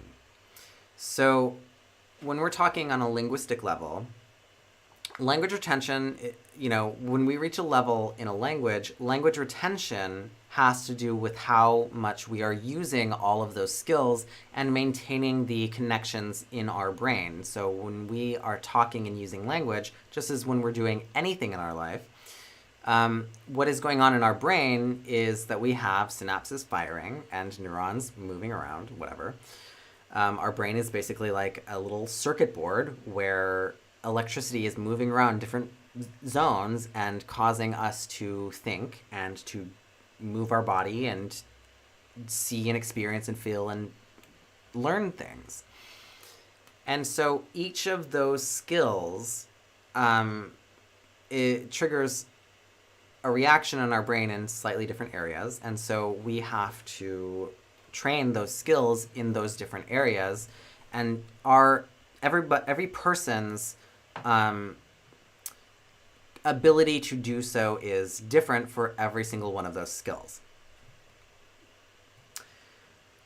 And so it's important to take that into account when we're thinking about language retention. So in the idea of multilingual children, as we know, have what is considered to be more plasticity in their brains. So that means that their brains are more able to more quickly adapt their brain functioning to different things, different situations, different knowledge, what have you. And so children have an easier time of learning and also forgetting other languages. But what we know about children who are exposed to many different languages when they're young, and what we know about language exposure, is that when children are exposed to a wide variety of languages when they're very, very young, they are more able as adults, even if they forget those languages, to learn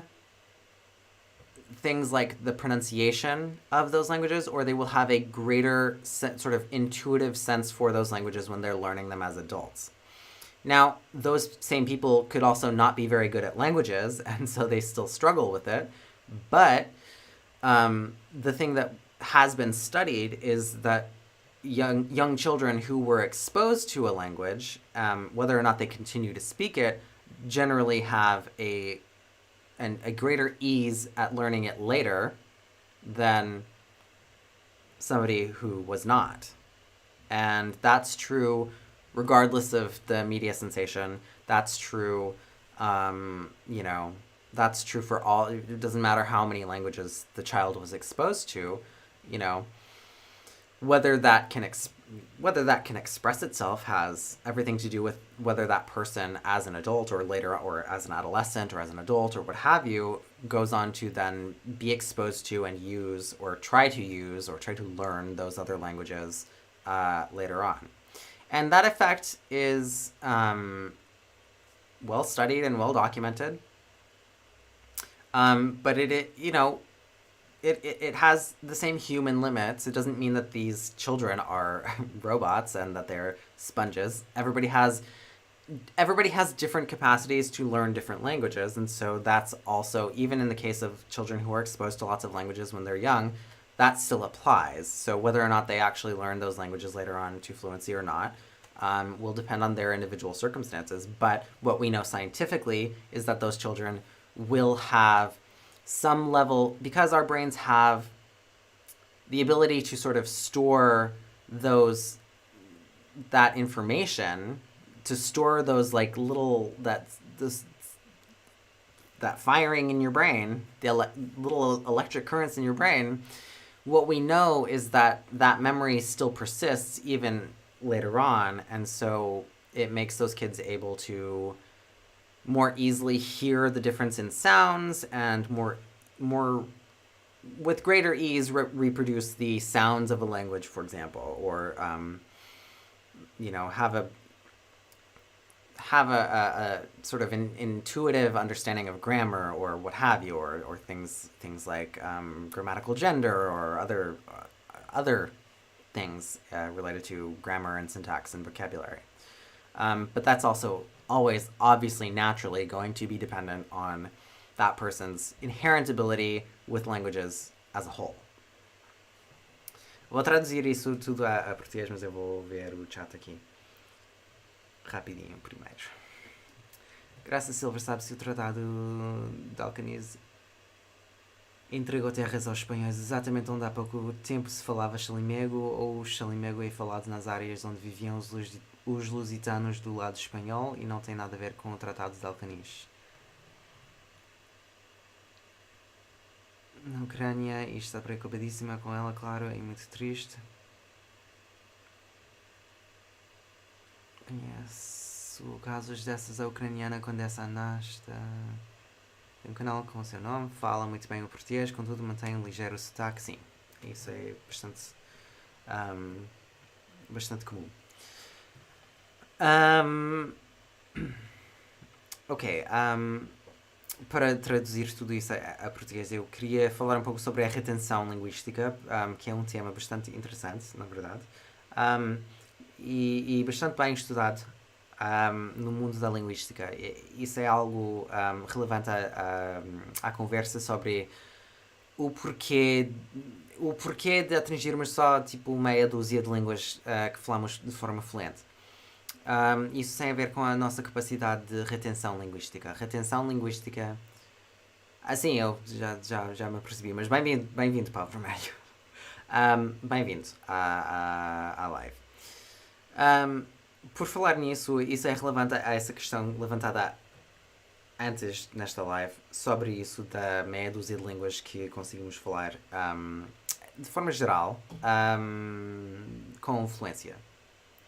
E isso é porque temos uma capacidade relativamente limitada de aplicar e pôr na prática as várias habilidades linguísticas, porque a língua, gostamos de pensar da língua de forma monolítica, mas a língua não é só uma coisa. A língua, na verdade, são 4 coisas. São 4 funções linguísticas, principalmente. Temos as funções em termos de literacia, ou seja, temos temos input e output, ou seja, temos produção e compreensão. O graça, a graça.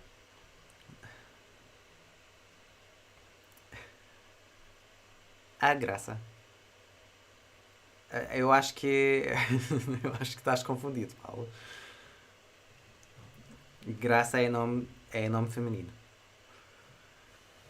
Um, enfim, temos a produtividade ou produção linguística, ou seja, o que produzimos, ou seja, falar, a função de falar ou escrever, e temos a capacidade de compreensão ou input, que é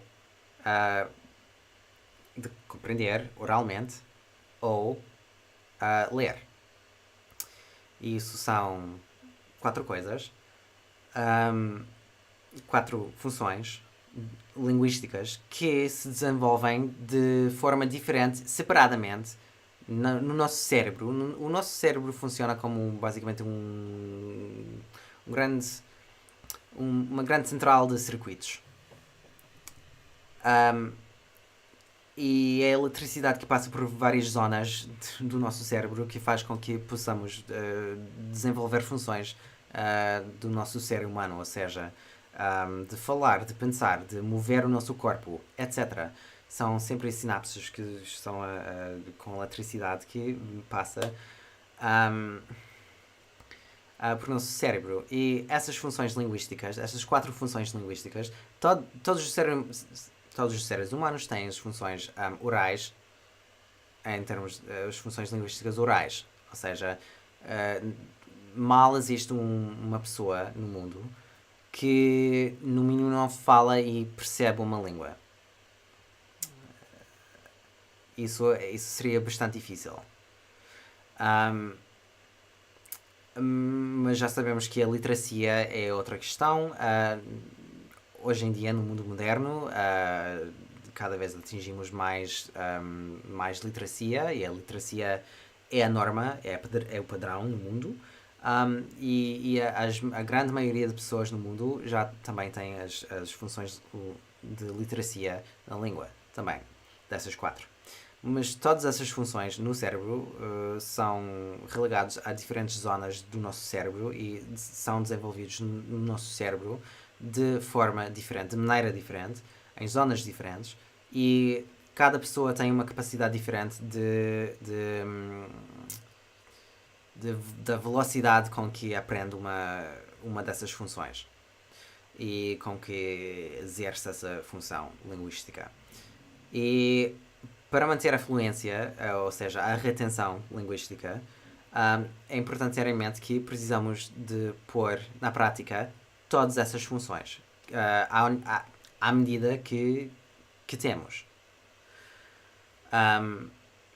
E quando falamos de fluência numa língua, é importante ter isso em mente, porque isso é o que nos limita na fluência de uma língua. É por causa disso que tendemos a ter uma ou duas línguas dominantes e temos 3 ou 4 outras línguas fluentes, mas não dominantes. Ou seja, com que não temos tanta... com que não seja tão automático ou que não nos venha à mente com tanta facilidade, por assim dizer. Mas, relativamente a crianças, porque o André Luiz tinha perguntado ou tinha falado sobre a ideia de que é interessante o quesito de multilinguismo no contexto de crianças que são expostos a línguas, várias línguas, e que precisam de usar essas línguas de alguma forma ou outra, como já sabemos que as crianças têm mais plasticidade no cérebro, ou seja, têm mais capacidade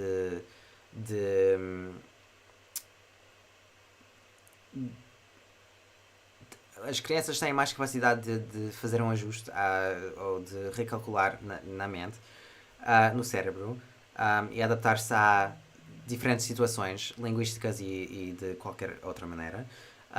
E por causa disso, as crianças têm mais facilidade, especialmente as crianças pequenas, têm mais facilidade de aprender e também esquecer línguas.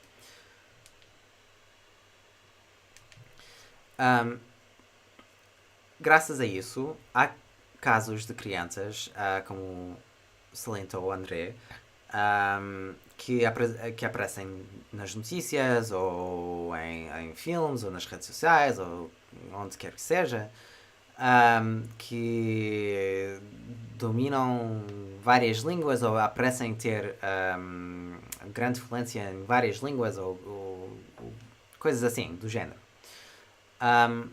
O que acontece é que é importantíssimo para uma criança manter o contacto e o uso de uma língua para reter essa língua. Ou seja, se a pessoa quer reter essa fluência, se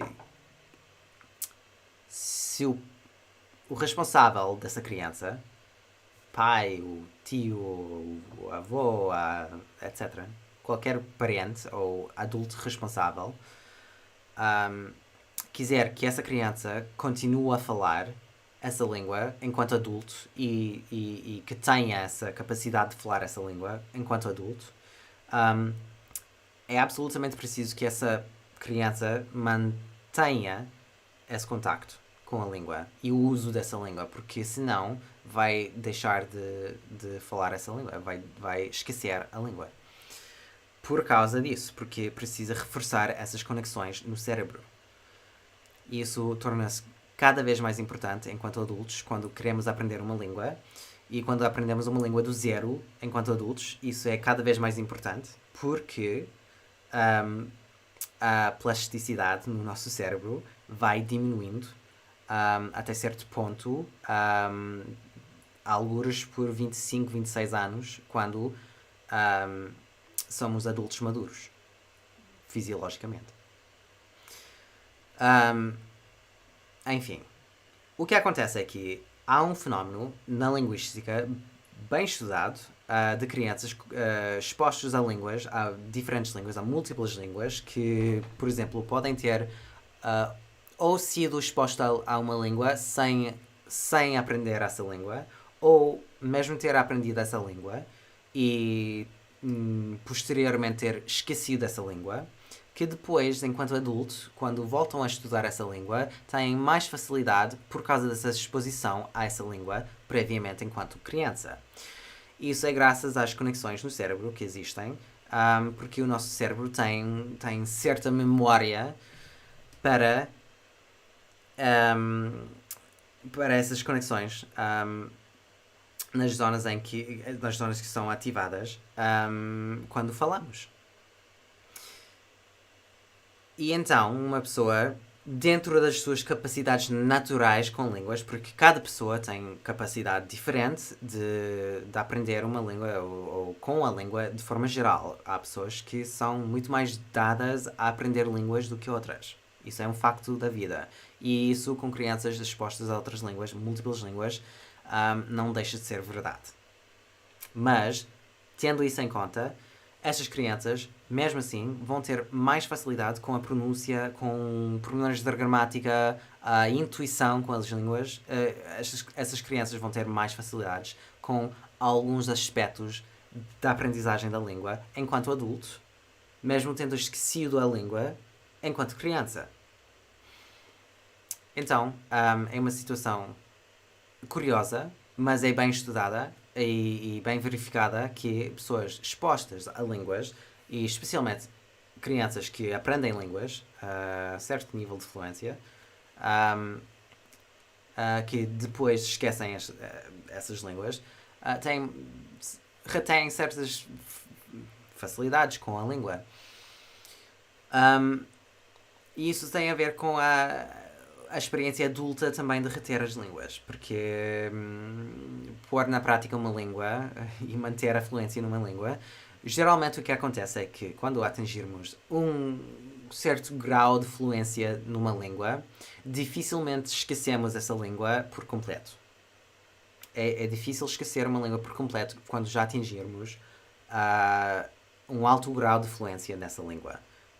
Realmente complicado.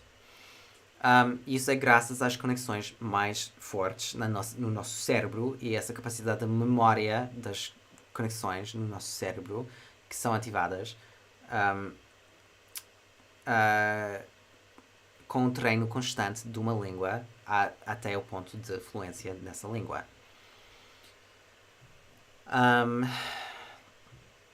Antes que eu esqueça, antes que eu perca a linha, vamos pensar. Okay, so I'm going to translate part of this into English, which I was talking about just now. All of this is relevant to the retention of language as an adult and how we speak, we can speak about half a dozen languages fluently as an adult. Because one of the things about linguistic retention is that once you reach a certain level of fluency, the amount with which you're going to forget a language is limited. So if you are already fluent in a language and you are an adult, it is not very common that you will completely forget that language. So if you get to adulthood, especially when we talk about languages that are languages that you started learning when you were still in the critical period or when you were still a child, if you start to learn a language as a child and you get fluent in that language and then you take that language with you to adulthood, you will not forget it. It is very difficult to forget that language. You may forget some level of vocabulary. You will never forget the grammar, and you will never forget how to speak that language. It will always be the case that after a certain amount of time, a relatively short amount of time, in the environment in which that language is spoken, you will go back to speaking that language with no problems. That doesn't mean that you won't have other interferences because of your linguistic situation, but you will never forget that language because your brain has, the memory of those connections that it makes in your brain. This is also true of languages that we learn as adults. So if you learn a language and you are fluent in that language and you use that language regularly as an adult, if you go through a period of time where you do not use that language as an adult, you are unlikely to completely forget that language and for some reason not be able to use it when you go pick it back up. But that's dependent on the level with which you were fluent before you did so. If you stop learning a language before you become fluent in it, you can lose that language more so, but you will never completely forget the languages that you study once you resume studying them later on, even as an adult. So those connections that we form in our brain, the reason why it's so important to put them into practice, and the reason why I say this is, and again, when we talk about a limited amount of capacity that we have to do so, is because there's only so much time in a day that we have, and there's only so much effort that we can really put into doing so. That said, those connections still exist in our brain because our brain has this memory. We have memory, and unless you have, memory retention issues, which some people do,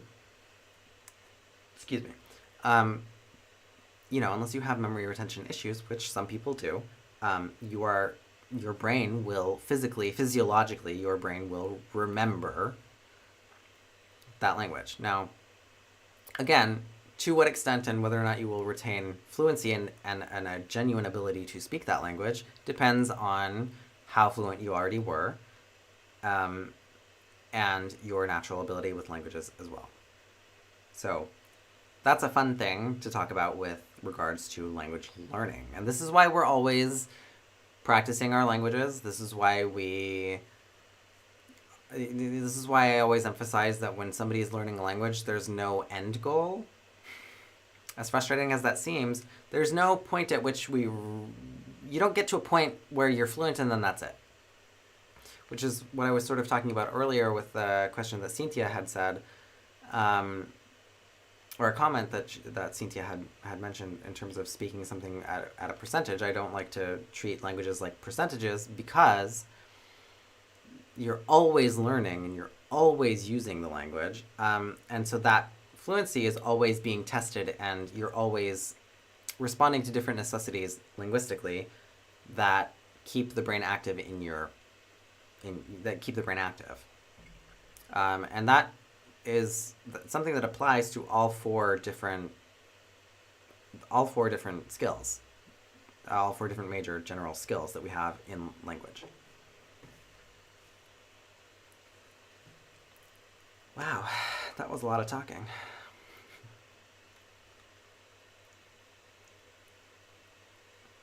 Okay, give me just a second here.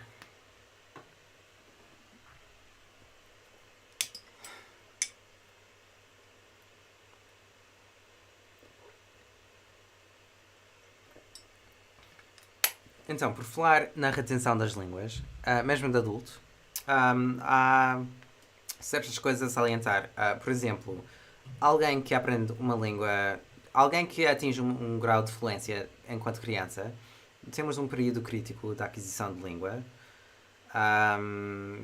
geralmente estabelecido desde o nascimento até a adolescência, mais ou menos.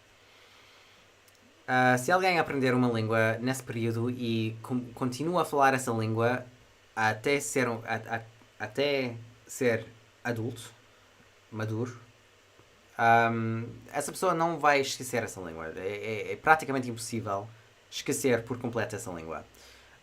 Isso tem um nome na linguística que se chama atrição linguística, e essa atrição dificilmente ocorre num adulto que aprendeu uma língua durante esse período crítico da aquisição linguística. Agora, quando falamos de pessoas adultas, pessoas crescidas que aprendem línguas, também se aplica a adultos. Ou seja, as línguas que aprendemos enquanto adultos também não vamos esquecer quando atingirmos graus de fluência altos. Porque o que acontece é que essa memória das conexões no nosso cérebro que temos continua a ser válida. Os nossos cérebros não deixam de funcionar dessa maneira. A plasticidade do nosso cérebro continua a ser algo real e viva, ainda enquanto adultos.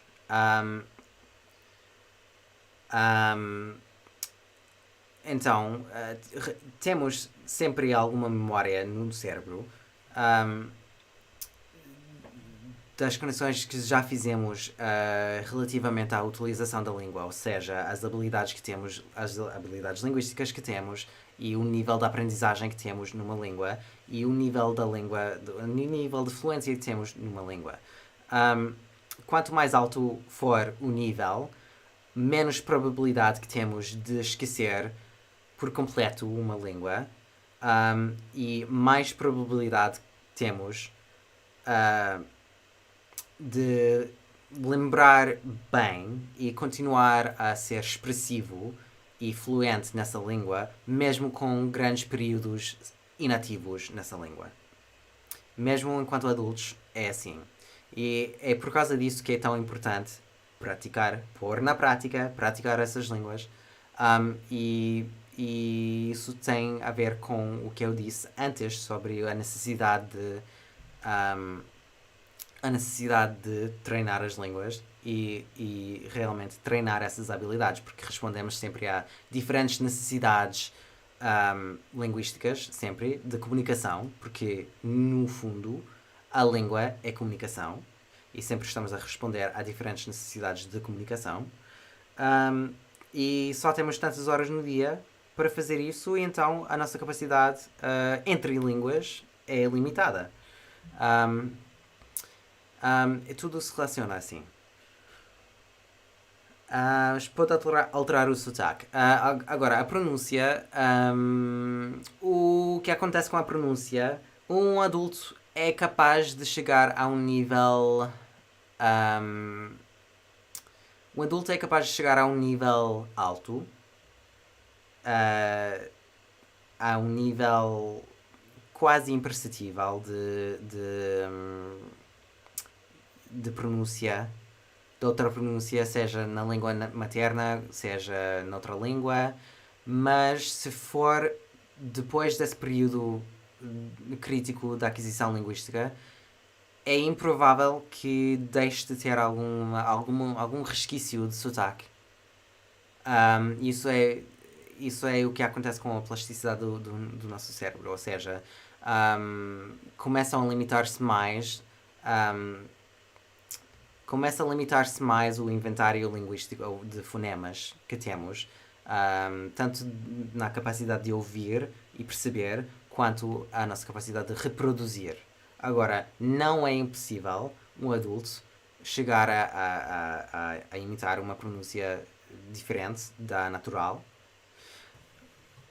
mas é menos provável que deixe de ter resquícios da sua pronúncia natural, mesmo com treinamento dedicado e terapia dedicada a isso. Agora, impossível não é, mas é menos provável, e o resultado mais comum é que consegue aproximar bem sem ter o 100% ou sem alguma percepção por parte de falantes nativos dessa pronúncia, seja dialeto, sotaque ou outra língua inteira,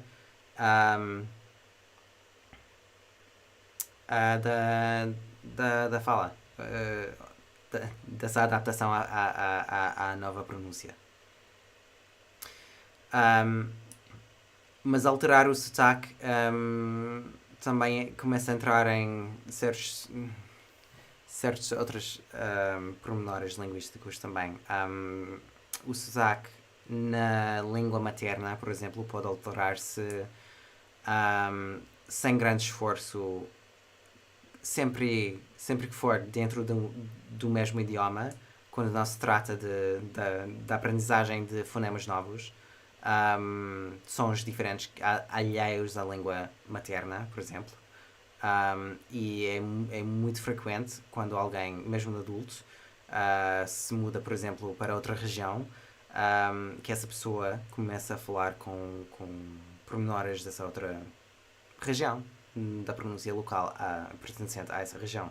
Ou seja, mesmo alguém de adulto que se vai, por exemplo, um português, um lisboeta que vai morar para São Paulo, se ficar em São Paulo durante o resto da vida, vai apanhar pormenores da pronúncia de São Paulo.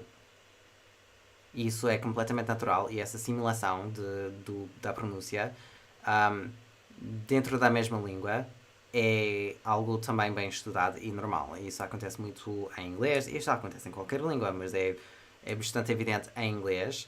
E muitas vezes o que acontece com o indivíduo é que a própria pessoa não nota a diferença, mas as pessoas ao redor sim notam essa diferença. Não usa a língua nativa quando volta com 60 anos, tem sotaque do país onde viveu. Sim, isso é normal. Isso é normal e tem a ver com as influências linguísticas da vida da própria pessoa, porque é perfeitamente possível que uma pessoa adulta passe a ter outra língua dominante na vida, que não seja a língua dominante durante o início da vida. E esses pormenores sempre têm influência, mas relativamente à capacidade de usar a língua, a pronúncia é uma coisa, mas usar a língua de forma compreensível e de forma como falantes nativos percebiam como correto, de forma correta, isso normalmente não é afetado nesses casos. Agora, pode ter influências de outras línguas, sim, pode existir, mas a pessoa não deixa de falar a língua original, a língua materna, especialmente quando a aprendi de jovem. Mas sempre há influências e não há, como tudo na linguística, não há linhas vermelhas, não há línguas rígidas entre uma coisa e outra. Não consigo identificar sotaques de algumas línguas que eu estudo, a não ser que a pronúncia for mesmo muito forte. Isso é normal nas etapas mais iniciantes da aprendizagem, tipo, quando começamos a aprender uma língua, muito provavelmente não vamos ter o conhecimento suficiente para reconhecer os pormenores locais, os pormenores que diferenciam os vários sotaques ou dialetos. Agora, depois, com mais conhecimento, com mais familiaridade com essa língua, começamos a notar as diferentes um, pronúncias e as diferenças existentes nas línguas.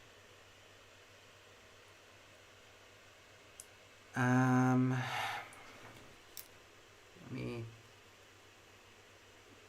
before I forget what I was saying. Yeah, so I went over that.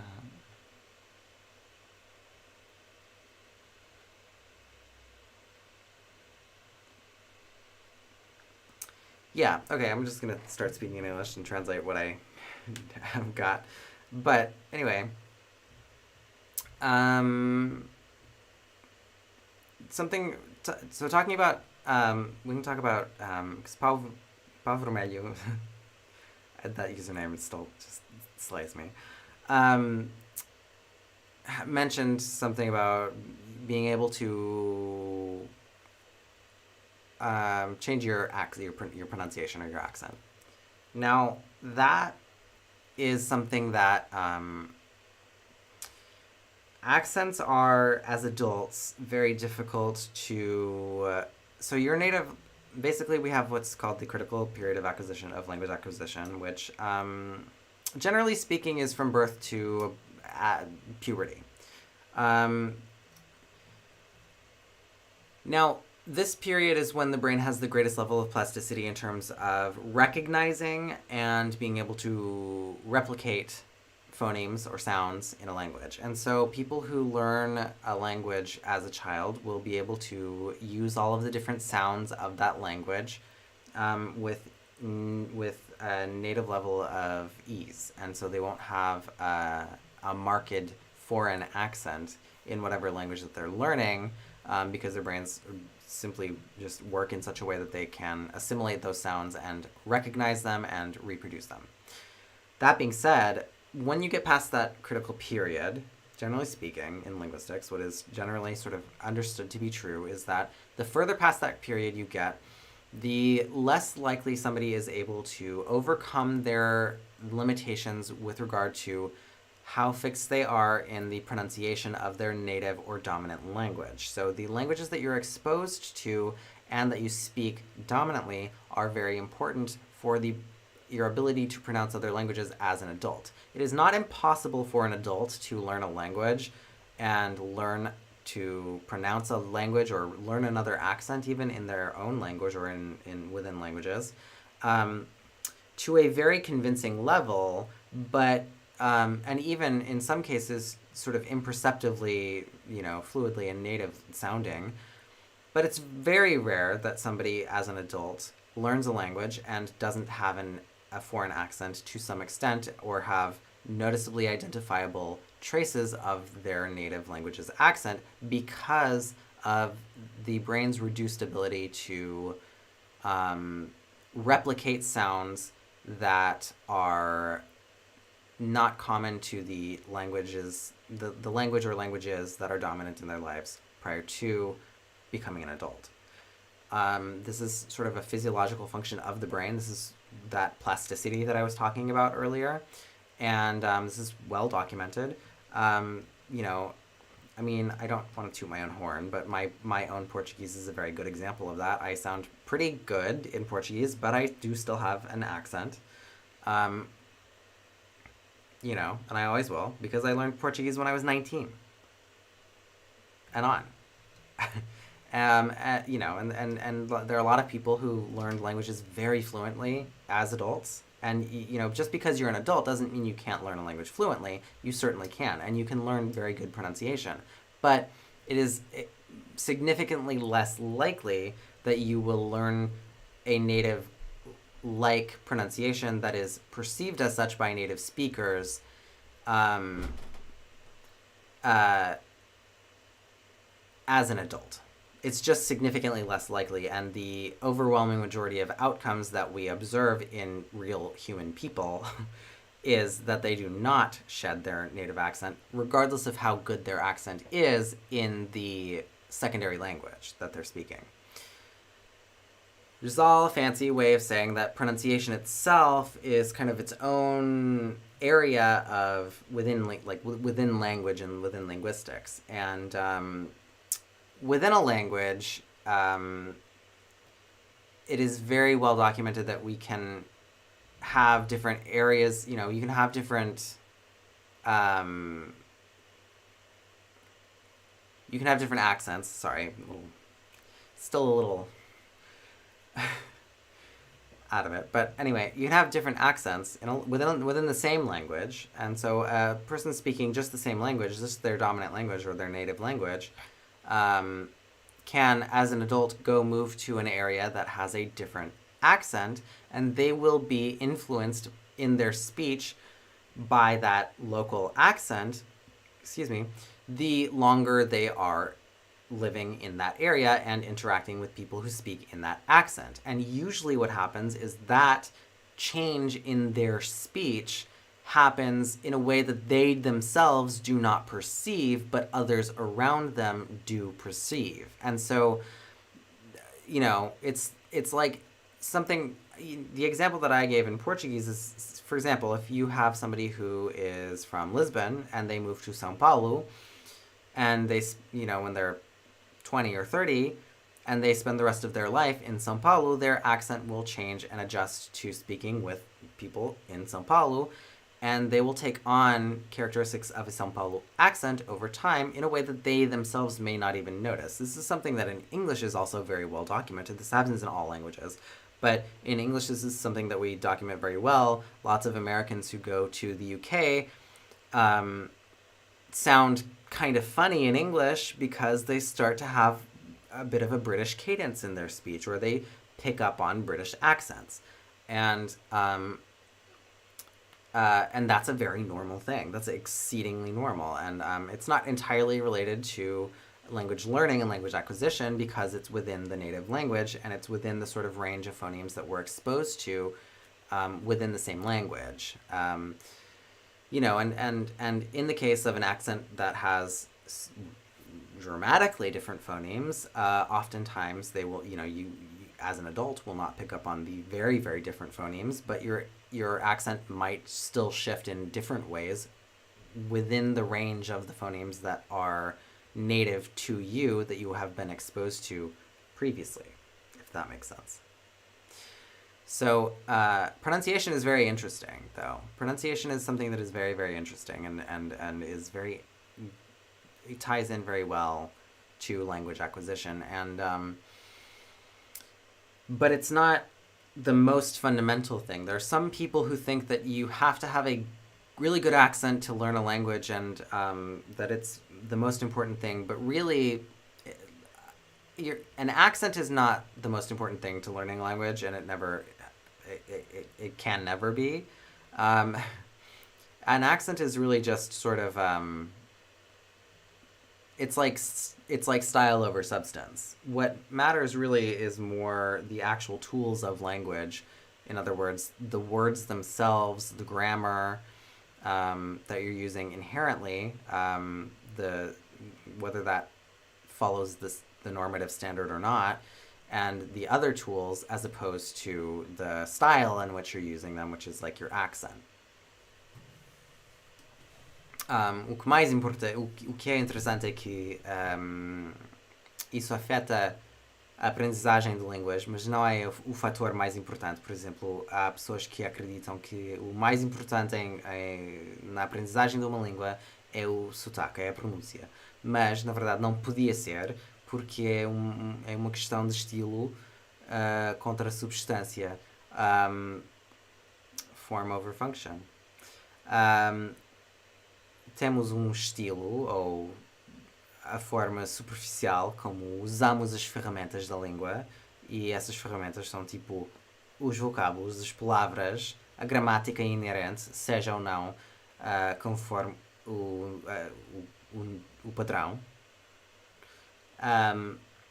e a forma como outros falantes dessa língua percebem e conseguem comunicar contigo mediante esse uso da língua. Yeah, So that's all, for me, that's all very interesting. And all of these things really, all of these things, sort of talking about all of these things, really tie into each other. And it all ties into the question of, like, if you want to think about why Ukrainians, for example, going back to that question, why Ukrainians speak such good Portuguese, it's because the Ukrainians that move to Portugal and they become Portuguese people. Like, they, generally speaking, as immigrants, Ukrainian immigrants to Portugal integrate themselves very highly into Portuguese society, and they spend the rest of their lives as Portuguese people, basically. And so that has the effect of reinforcing Portuguese on a more profound and more consistent basis than somebody who just does one semester of Erasmus or something like that. Or the British retiree in the Algarve who doesn't make that much of an effort to learn the language and is really mostly surrounded by other British people. Isso tudo é relacionado. Isso tudo tem a ver com tudo isso tem a ver entre si.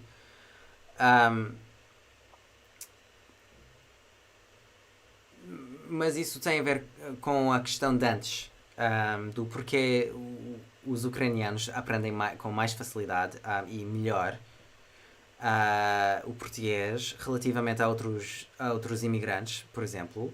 E isso tem a ver com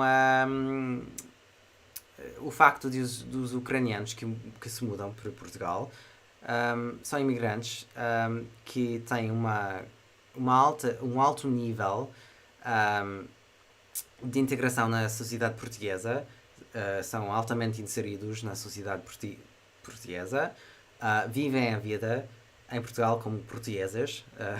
A grande maioria acaba por adquirir a nacionalidade portuguesa, vive toda a vida em Portugal e, em consequência, usam a língua portuguesa no dia a dia e assimilam a língua portuguesa com mais profundidade e com mais consistência do que outros imigrantes que, por exemplo, ou pessoas que não são imigrantes, mas que aprendem alguma coisa em português, do tipo estudantes de Erasmus de um semestre ou um ano escolar, ou, por exemplo, imigrantes ingleses, jubilados ingleses, que não fazem grande esforço com a língua e que interagem no dia a dia, sobretudo com outros ingleses.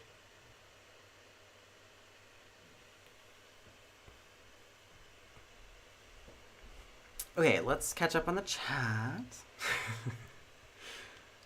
Por exemplo, no coreano não consigo identificar sotaques de maneira alguma, já nos chineses consigo, porque em certas regiões dizem certos fonemas. É interessante, sim, sem dúvida.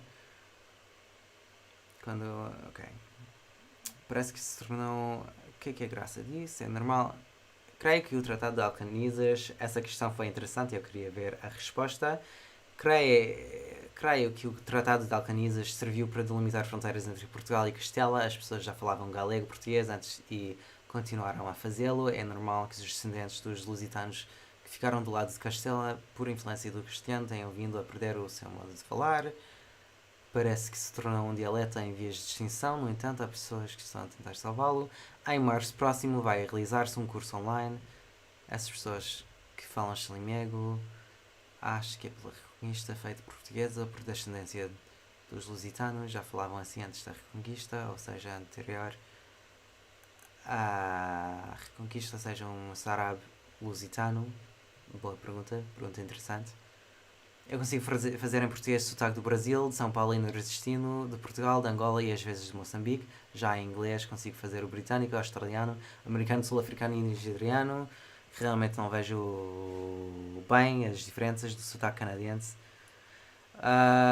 Do sotaque canadiano e americano, pois parecem o mesmo. Na verdade, os sotaques canadianos e os sotaques americanos são bastante diferentes, mas é preciso ter um ouvido treinado para perceber essas diferenças. Mas eu, por exemplo, não consigo senão ouvir essas diferenças, e eu consigo identificar um canadiano imediatamente. Não demora certas palavras a dizer e eu já identifico um canadiano com muita facilidade.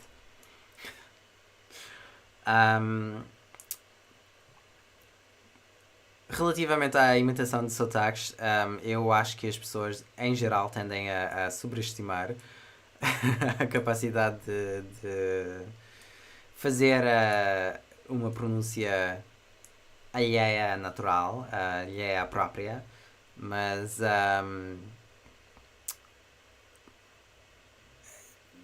não é por mal, claramente, mas eu acho que as pessoas tendem a sobreestimar a capacidade de fazer essa imitação.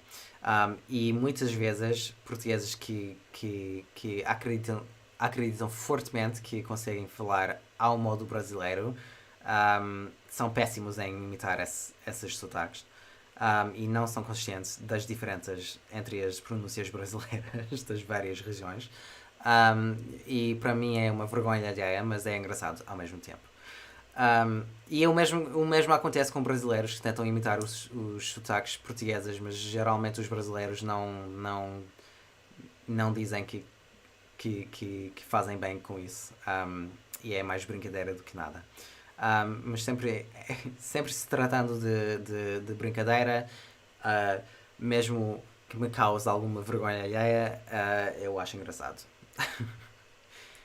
Cynthia was saying that she is able to do Portuguese accents from like Brazil in the northeast and São Paulo, Portugal, Angola, and sometimes Mozambique. And in English can do British, Australian, American, South African, and Nigerian accents, but doesn't really hear the difference between Canadian and American accents, to which I say I definitely hear. I, as a native speaker, hear the difference between an American and Canadian accent immediately. I can identify it very quickly, and there are certain keywords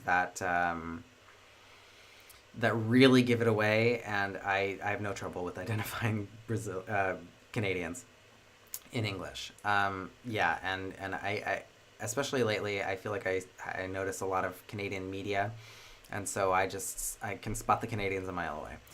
But the other thing that I said was that I think that people have a tendency to overestimate their abilities to imitate accents. I don't think it's a bad thing. I think it's generally it's just for fun. I find everything gives me secondhand embarrassment. So when people do it, especially if they're convinced that they're good at it and they're not, I get secondhand embarrassment. But it's still funny, and all in good fun. And this is something that I noticed, especially with Portuguese people who are convinced that they can do great Brazilian accents, and their Brazilian accents are absolutely terrible, and they don't even really understand the differences between the different accents of Brazil and the different regions. And like I said, Portuguese people doing that, I just cringe just to death. But it is funny. Brazilians, it's the same thing, but then Brazilians don't usually claim that they do a good Portuguese accent. They just boldly, confidently do a bad Portuguese accent, and it's just funny. And it's just for funsies.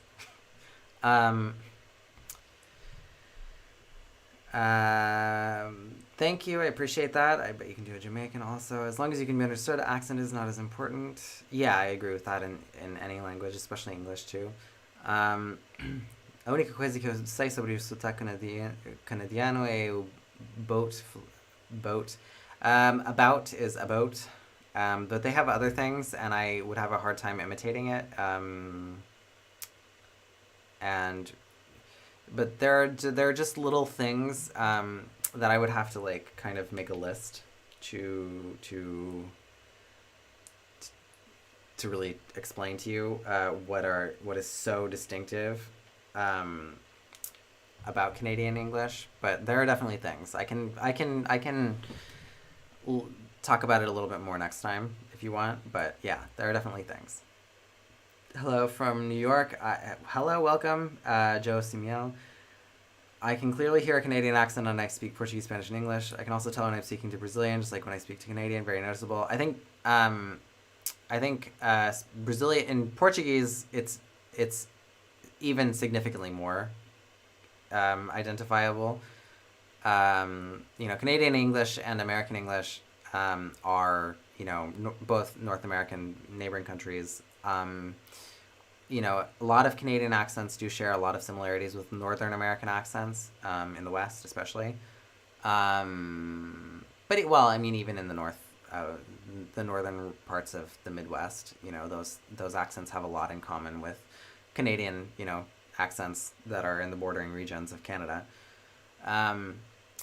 So it's not quite as dramatic as Brazil versus Portugal, but yeah, I think for sure Americans can definitely pick up on a Canadian. Sometimes you have to know what you're looking for, because some Americans don't really think about Canada at all, and so they're not really. It's just they'll hear a Canadian and it just sounds different, but they don't necessarily know to identify where that's from.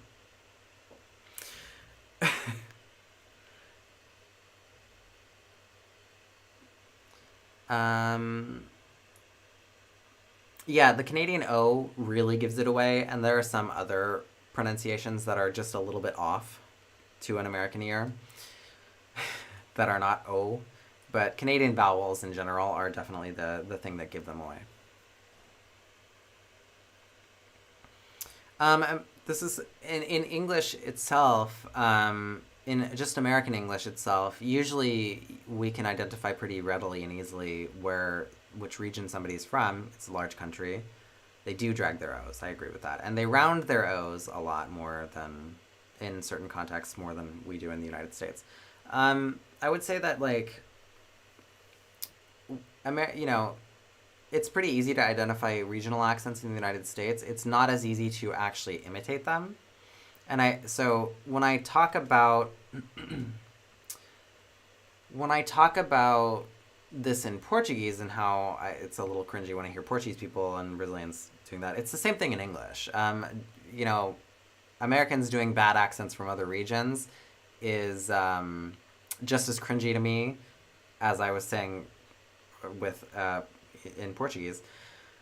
Because not all Southern accents are the same, and people love to imitate a Southern accent for some reason. And they usually do it very poorly, and I just cringe to death when I hear it. But it's the same thing with, like, East Coast accents, like New York accents. People often over-exaggerate it, and it doesn't sound anything like that. Or people try to imitate British accents, and it doesn't sound anything like that. I come from a region of the United States that has not a... it is very characteristic of the macro region that it is from, because Colorado is sort of Colorado's in the west of the United States, regionally speaking. It's what is known as the Mountain West. And so the Colorado accent is sort of characteristically west, but it is sort of a crossroads of a lot of different accents in North America. And so we don't have a lot of distinguishing characteristics that say specifically Colorado. It's just that we have our accent in Colorado is just very Western. But there are some things in Colorado, like you're hearing me say the word Colorado. If you are a native of Colorado, you say the A in Colorado, like apple, Colorado. It is a telltale sign for people from Denver, or from Colorado in general, that you are not from there if you say Colorado with an ah sound. And a lot of people from out of state go to Colorado and they continue talking like that, and they live most of their lives without realizing that they still sound like they aren't from the state. And that's one of the few little things that people from there can kind of clue into and know that somebody is not from the state. But otherwise, we don't have a lot of specifically a state identifying features in our state, where I'm from. Eu estava a contar sobre a vergonha alheia de ouvir as imitações de sotaques em português, mas isso também existe em inglês. Eu tenho a mesma vergonha alheia com falantes de inglês quando imitam sotaques diferentes, por exemplo, dentro dos Estados Unidos. Muita gente gosta de imitar o sotaque ou as pronúncias, porque não é só uma. do Sul, que me dá vergonha massiva, mas também da costa leste, de Nova York.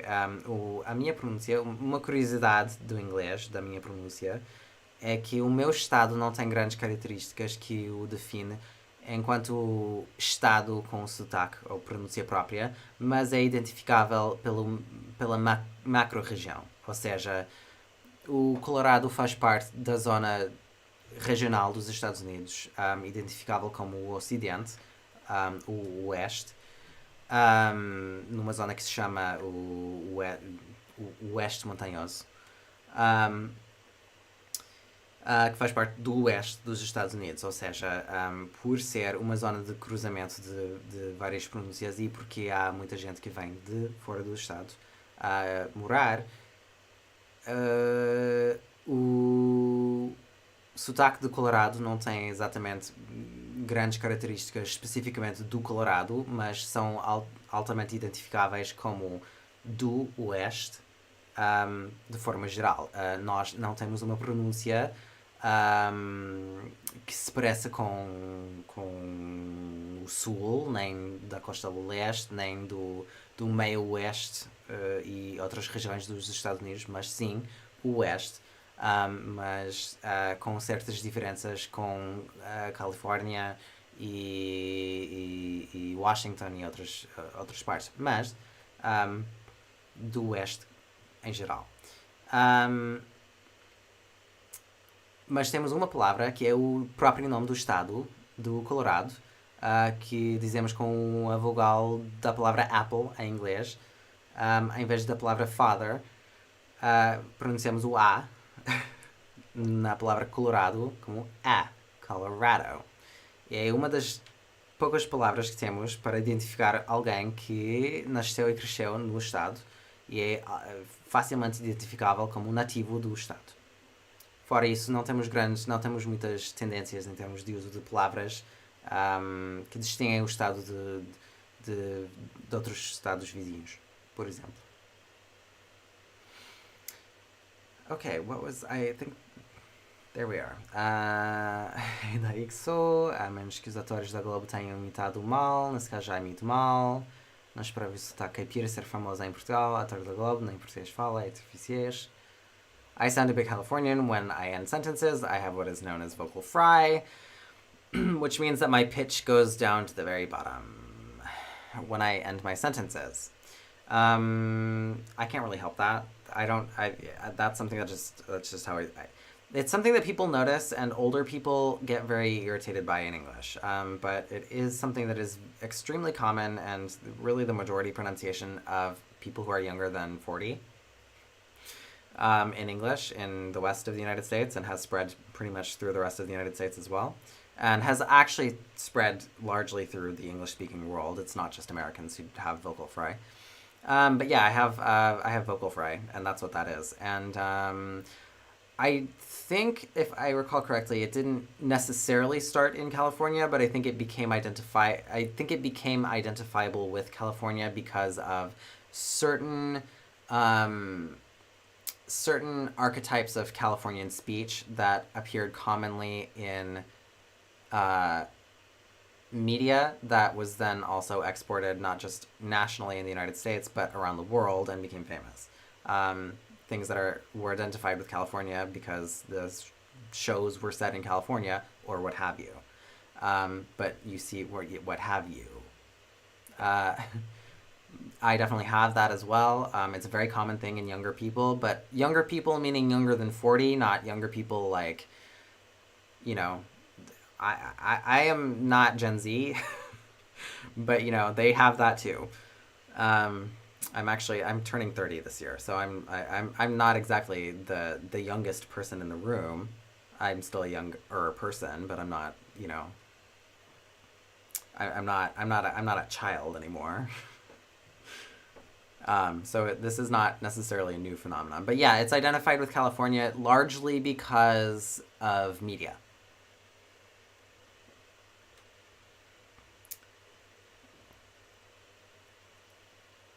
Yeah, and it's something probably mostly because of media that has spread to the entire English-speaking world. I yeah, I'm not sure. I know that it's common in the entire English speaking world. I don't know to what extent it is because of American influence or not, but it definitely exists. Vocal fry. Eu nem sei como é que se chama em português. Vamos ver. Vocal fry.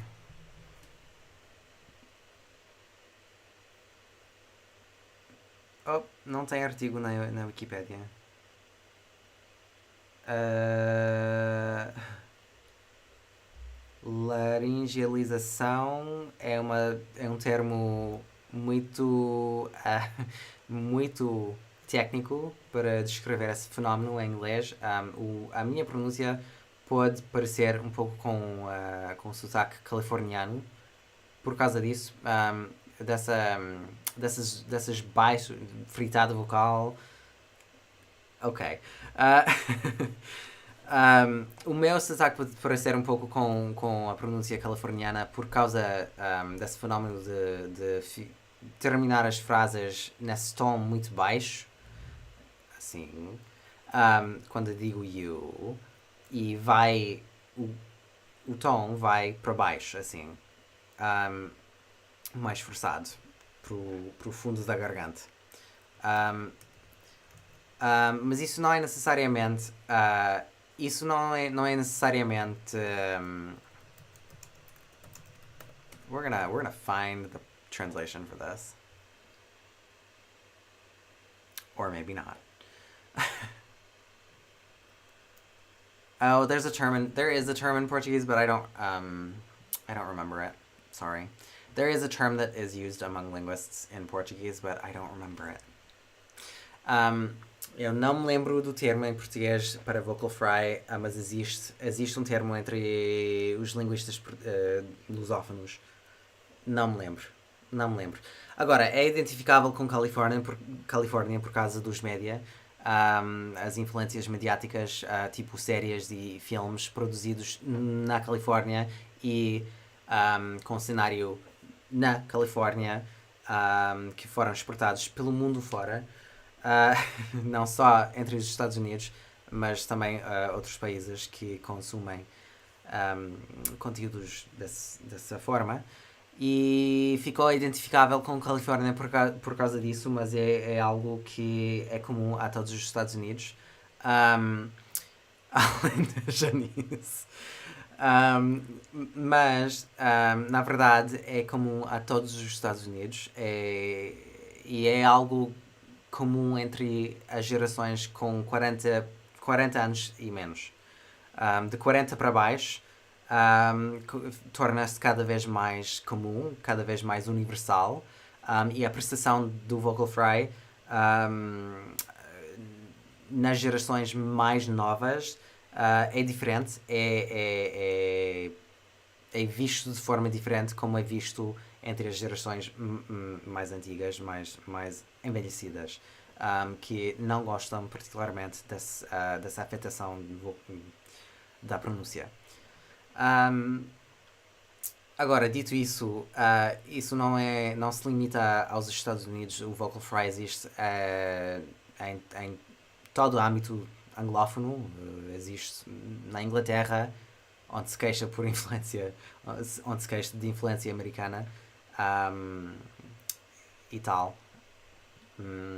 E que eu saiba, também existe na Nova Zelândia e na Austrália também, etc. Mas é algo interessante. Mas sim, pode associar-se à Califórnia por causa disso, por causa dos média. Fritada vocal é engraçado. Agora eu tenho que dizer que é engraçado. Okay. Yeah, this has been there was something I was thinking of something that I wanted to talk about today last night, and then I forgot all about it. But we turned out to have quite a lot of things to talk about today. It has been about 3 hours, so and it's getting a little later here because I unfortunately had to start the live a little bit later today. But it's been a fun 3 hours, I will say. And I am going to end the live here because I do need to go eat dinner and do some other things. But this has been my live for February. I know that I didn't have the Angolan Portuguese video out for today, but or for this month. See, I've just been all over the place today. It's gotten better over the course of these 3 hours. But anyway, I know that I haven't posted the Angolan Portuguese video yet. I intended to do that in February, but I will do that in the next coming weeks. It's pretty much ready. I just have to edit it. So with that being said, keep your eyes peeled for that. I will let you all know what kind of news I might have for the channel as I have it. Otherwise, I will be doing another live. I will be doing at least another live, at least one, if not two. We'll see how much stuff I have to talk about in March. But every month I will always have a live. So there's that.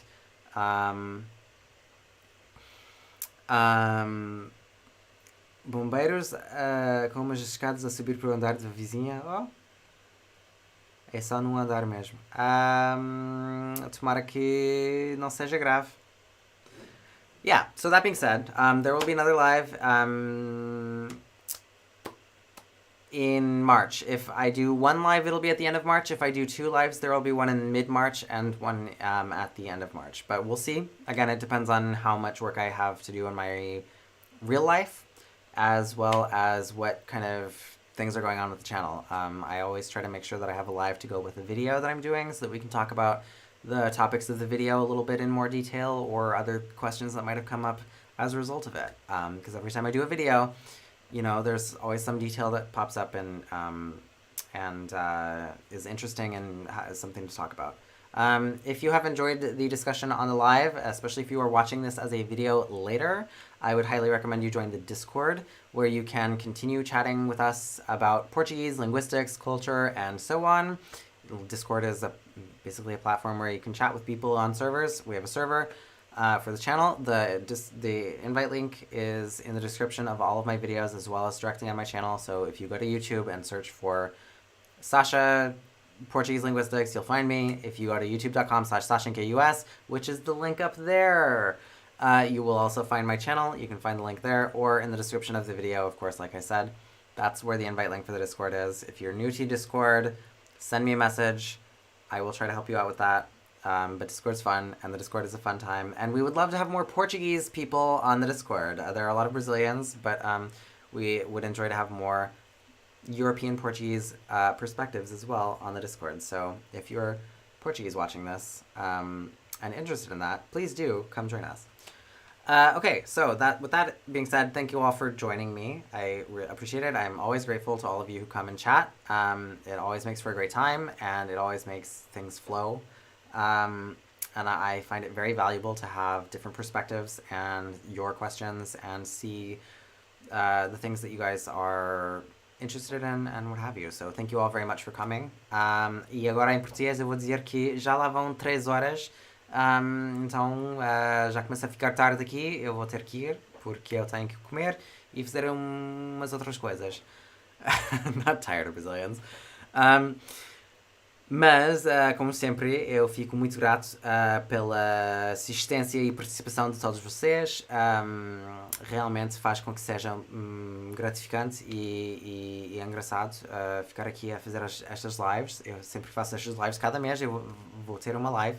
Pelo menos uma live, dependendo dos temas que eu tenho ou assuntos que eu tenho para contar. Eu, se calhar, faço uma outra live no meio do mês. Se não, a próxima live vai ser no fim de março. O próximo vídeo vai ser sobre o português angolano. Só não foi em fevereiro porque eu tive bastante trabalho, mas está praticamente pronto. Eu só preciso de editar esse vídeo e depois vai ser publicado. Quando tiver mais notícias sobre o que lá vem no canal, sempre vos notifico aqui nas lives. E se postar mais um vídeo além desse próximo vídeo, claramente eu vou fazer outra live também para falar sobre os temas dos vídeos, porque sempre surge alguma coisa nos comentários ou no processo de pesquisa para esses vídeos que pode ser de interesse para falar aqui nas lives. Agora, Um, como sempre, muito grata a todos vocês que vêm participar. O chat é sempre interessante. A direção do chat é sempre interessante ver as diferentes perspectivas e ver quais perguntas surgem e tudo o que tem a ver com os temas destas lives. Então, muito obrigado a todos. Como disse, volto no fim de março, no mínimo. Cada mês eu vou ter uma live. Mas era isso. Então, muito obrigado a todos e boa noite. Thanks. See you all later.